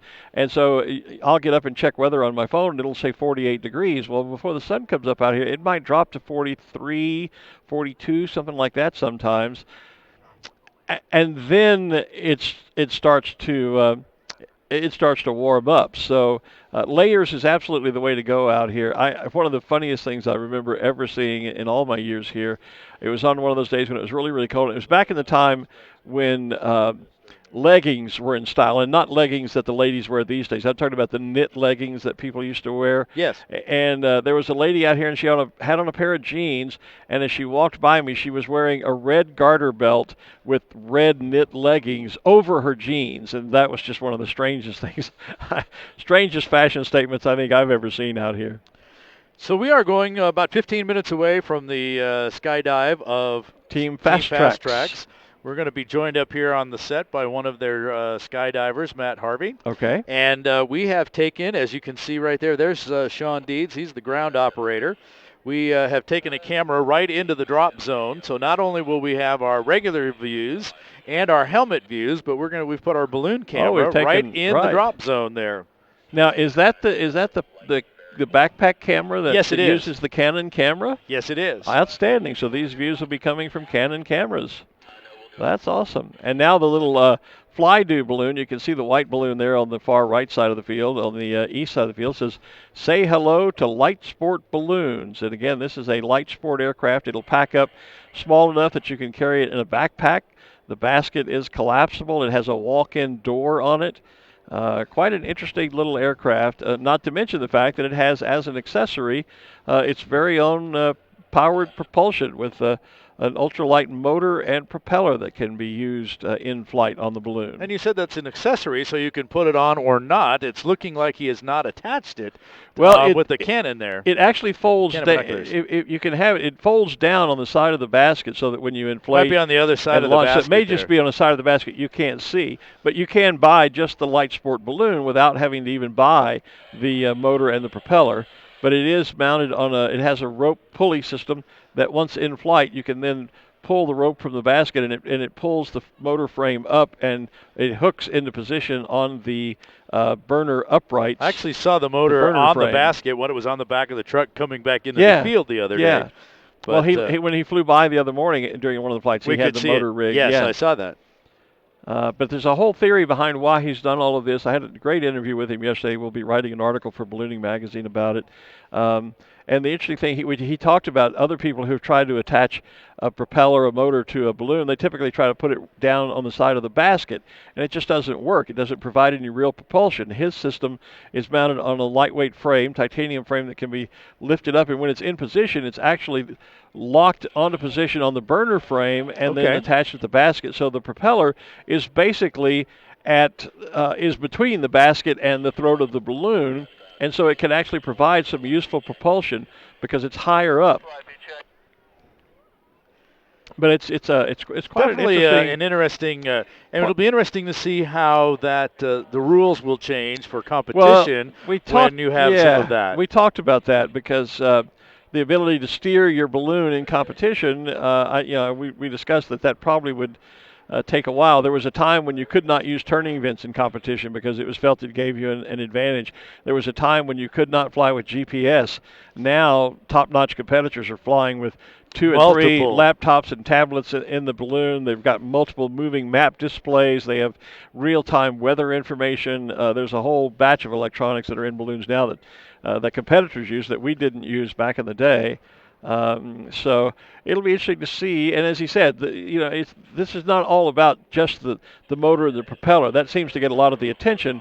but it really is a very light, packable, light sport aircraft. It'll be a great entry-level aircraft, I think, for people who want to try the sport. I think people from fixed-wing community that no longer can get a medical and can't perhaps continue flying in that genre of aviation will maybe come to this sort of part of ballooning. And I think some balloonists like myself that are getting a bit old and it's harder to carry around all the heavy equipment sometimes will take to this as well. So it's going to be interesting to see how his what the reaction in the ballooning community as well as outside the ballooning community is to this new type of aircraft that he's going to put on the market. And he is marketing it worldwide. He's from France, but he is marketing it worldwide, working with the FAA to introduce it here in the United States right now. And when he's doesn't have his balloon inflated on the field, he's right over there with all the other balloon manufacturers. Well, he's actually around the corner from them. He's right around. If you go past the Sid Cutter statue, the memorial statue that's over there, sculpture, at the entrance to the Sid Cutter Pavilion, he is right around the corner from where all the other manufacturers are. He has his own little display space there. And so once he takes the balloon down off the field, then he's over there and happy to display the balloon and talk with folks, and that's where he and I had a chat yesterday. And we do have a confirmed live feed from the aircraft, so we'll be bringing you views online and on the big video wall down at the center of the field from the aircraft as well as from the landing zone. Covered always from Sunday on a Saturday. On a Saturday. How about that? Yep.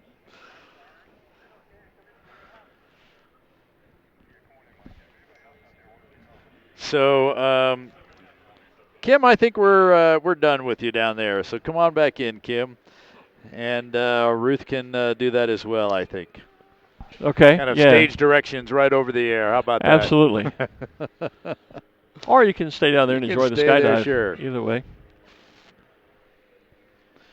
So our fast track plane, Tyler at the controls. I hear him. Just trying. He's up over the northeast side. I just saw him a second ago. Pretty high, northeast.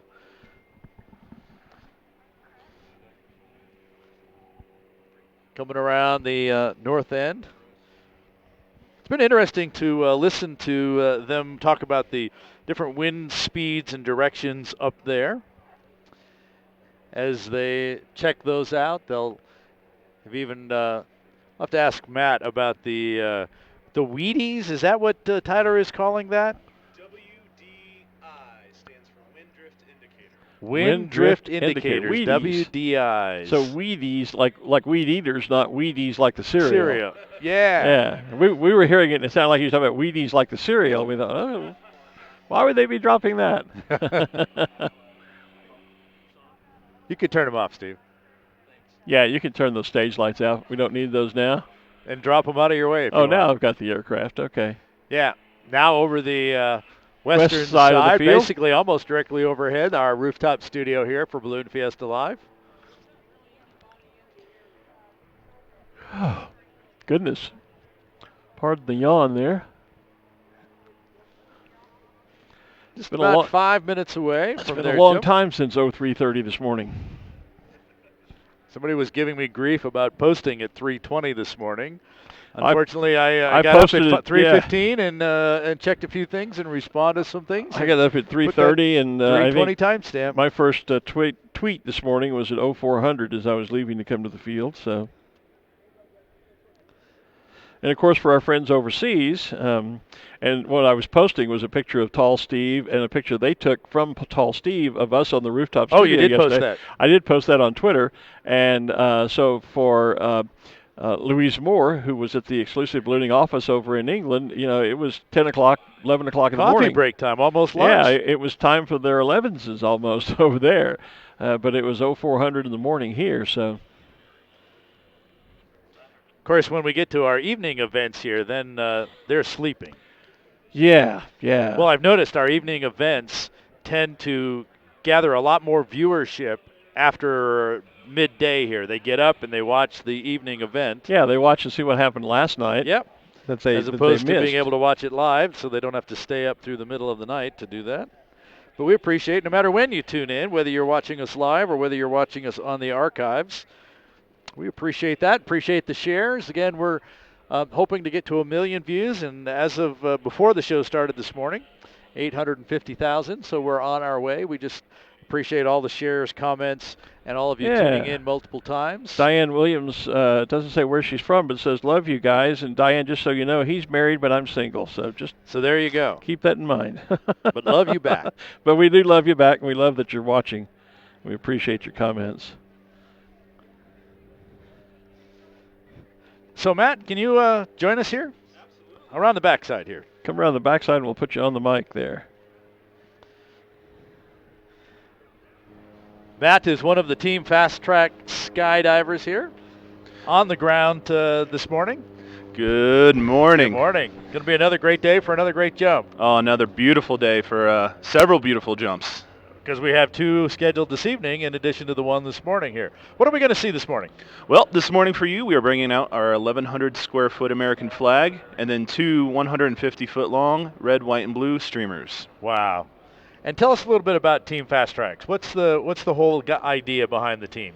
Well, Team Fast Tracks was founded in 2002 by some Armed Forces veterans, and originally the mission was a passion for skydiving, but very quickly it turned into supporting our nation's veterans and Gold Star families. Ultimately, especially those who have made the ultimate sacrifice. The big mission of Team Fast Tracks is giving back. We have a weekend called the Warrior Weekend to Remember that we host every July back in Middletown, Ohio.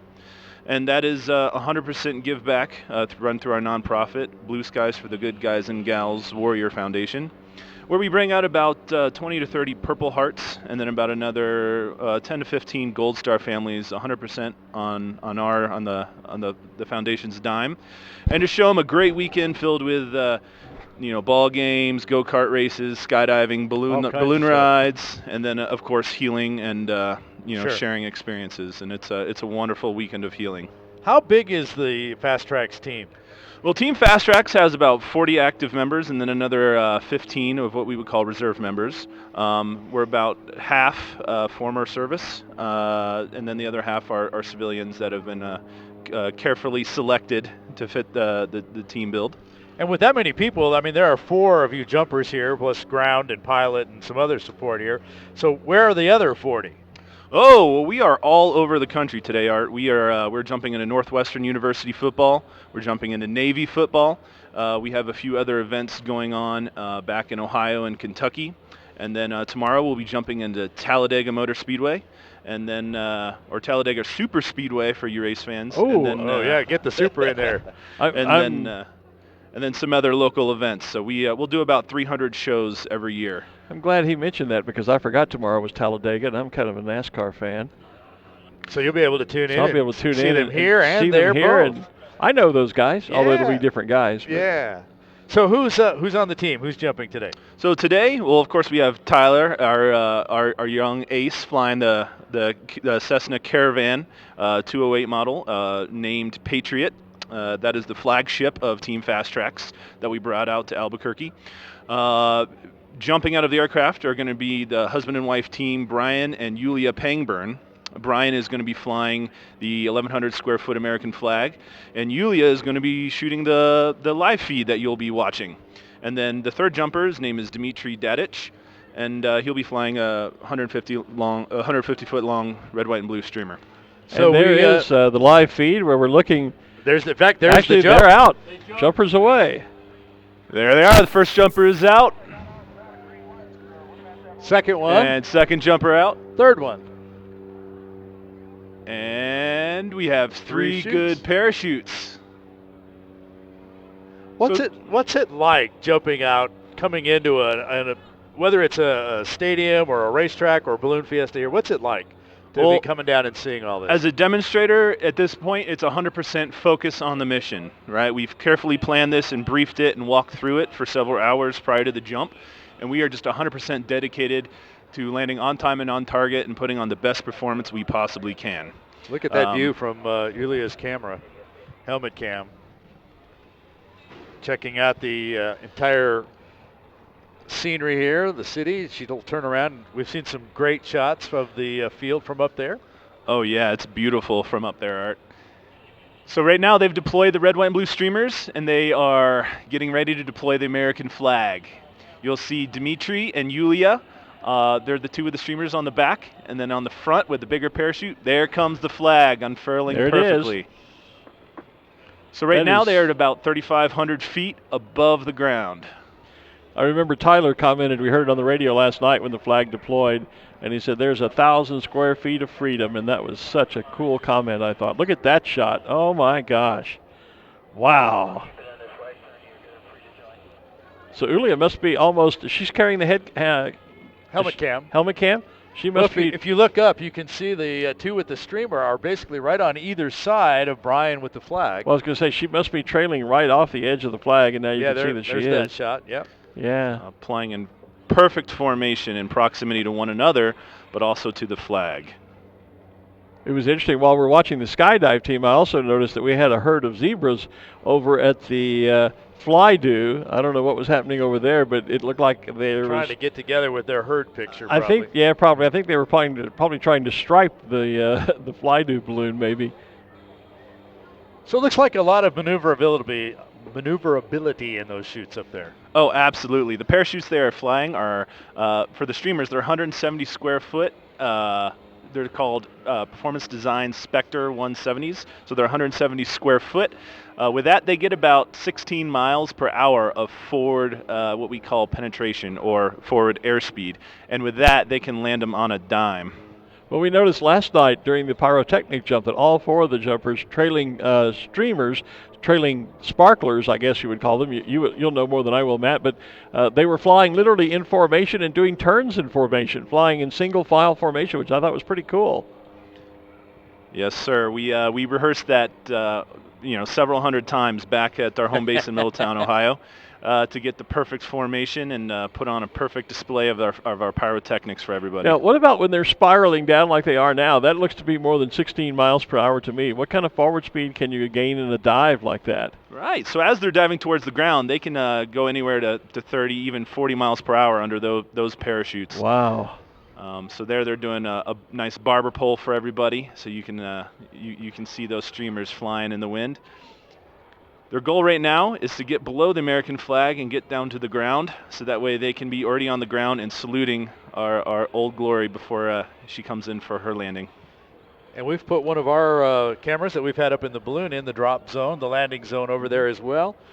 So we'll be able to have a, and there it is. And there it is. So there's Dimitri coming in for his landing, waving to the crowd. And here comes Yulia, making her final turn on the final.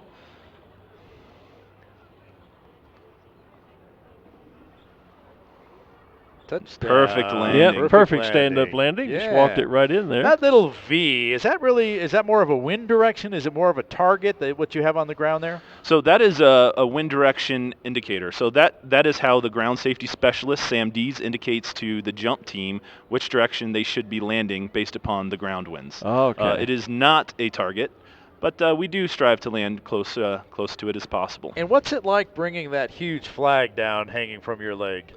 Well, it's kind of like steering a big tugboat. It takes a lot of skill, and you have to anticipate the wind and every motion, because it'll turn you just as quickly as you turn it. So it takes a lot of skill and training. Here comes Brian, perfect landing.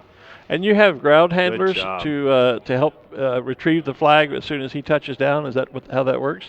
Yes, sir. And a so salute. about 15 members of Team Fast Tracks are ground safety specialists, and that is their designation within the team. That's 100% their dedication. So their job is, of course, ground safety, making sure that no spectators or anybody runs across the landing area, but also to keep the jump team safety, notifying them of any wind changes or any details like that. That would be pertinent for a skydiver. Well, another fabulous jump here, Matt. Absolutely. Appreciate that. And again, you're scheduled this evening to jump, bring the flag in again to get our final balloon glow scheduled, and then another pyrotechnic jump later on. That's right. We are definitely looking forward to it. And here There's comes Tyler for our flyby. There goes Tyler on the flyby. Yep. It's been great talking to him. Yep. Great job, Tyler. Thanks very much, all the team. Great show.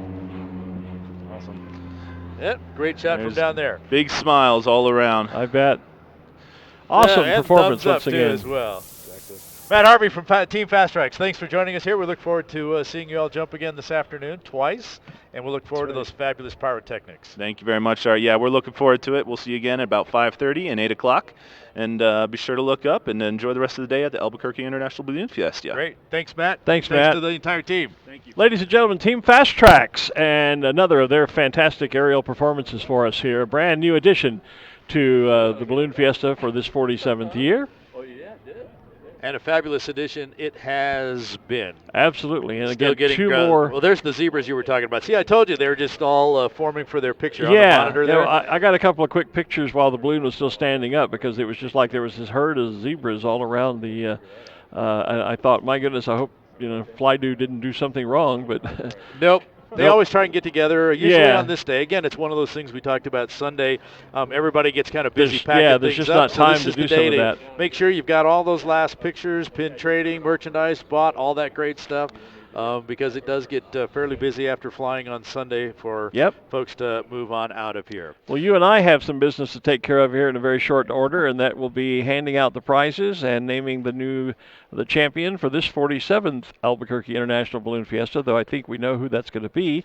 But we don't know who's in second. We don't know who's in second, third, and we don't know who all. We know some, but I don't know that we know all of the folks that rung the polls during the competition are going to be getting some prize money. So. And then there's always other special awards handed out as well. I was honored to be given the Sid Cutter Award last year at this time. We have the Quad A has their Hall of Fame award that is given out, right? The Balloon Fiesta Hall of Fame. The Sid Cutter is the Quad A award. Sid Cutter is the Quad A award. So we have all of those to do. So we've had a fabulous morning here this morning. I'm wondering, does Sam Parks know he's supposed to be putting that agenda together? I heard him asking some questions this morning, which indicated he was starting to think about it. Okay. So, but that's always one of those fun things to get over there, which is why we're going to wrap up here very quickly. And get over there and start and help him put that giving agenda him a hand together. putting that together. We've done it for a few years now, so we kind of know how it's supposed to go. So I was saying we've had a great morning with a fabulous Dawn Patrol show this morning, one of the better ones we've seen. And a really nice flying morning here. The clouds have gone away now. The sun is. I couldn't even turn and look at Matt because the sun was right in my right eye, and so it is bright, and it's also getting warm. I'm going to climb out of the sweatshirt here. Time to put the other uniform on for the awards. For the award ceremony, So we're going to wrap it up here this morning. We will be back tonight again about 5:30 for the Fast Track Jump, our balloon glow and pyrotechnics and fireworks and laser light show and all that good stuff later tonight. Again, starting about 5:30. And then tomorrow morning, Dawn Patrol show again at 6 with the Mass Ascension, the Farewell Mass Ascension tomorrow. At about 6:45. So for Kim Vesley and Ruth Lind on the field, all of our Windfire production team doing a great job here today. I'm Art Lloyd Jr. I'm Glen Moyer. We will see you again tonight. Have a great afternoon at Music Fiesta. Bye-bye, folks. This has been live coverage of the 2018 Albuquerque International Balloon Fiesta presented by Canon. Always in October and always in Albuquerque, the Albuquerque International Balloon Fiesta is the world's premier ballooning event. This program is a production of AIBF Inc., all rights reserved. Thanks for watching Balloon Fiesta Live.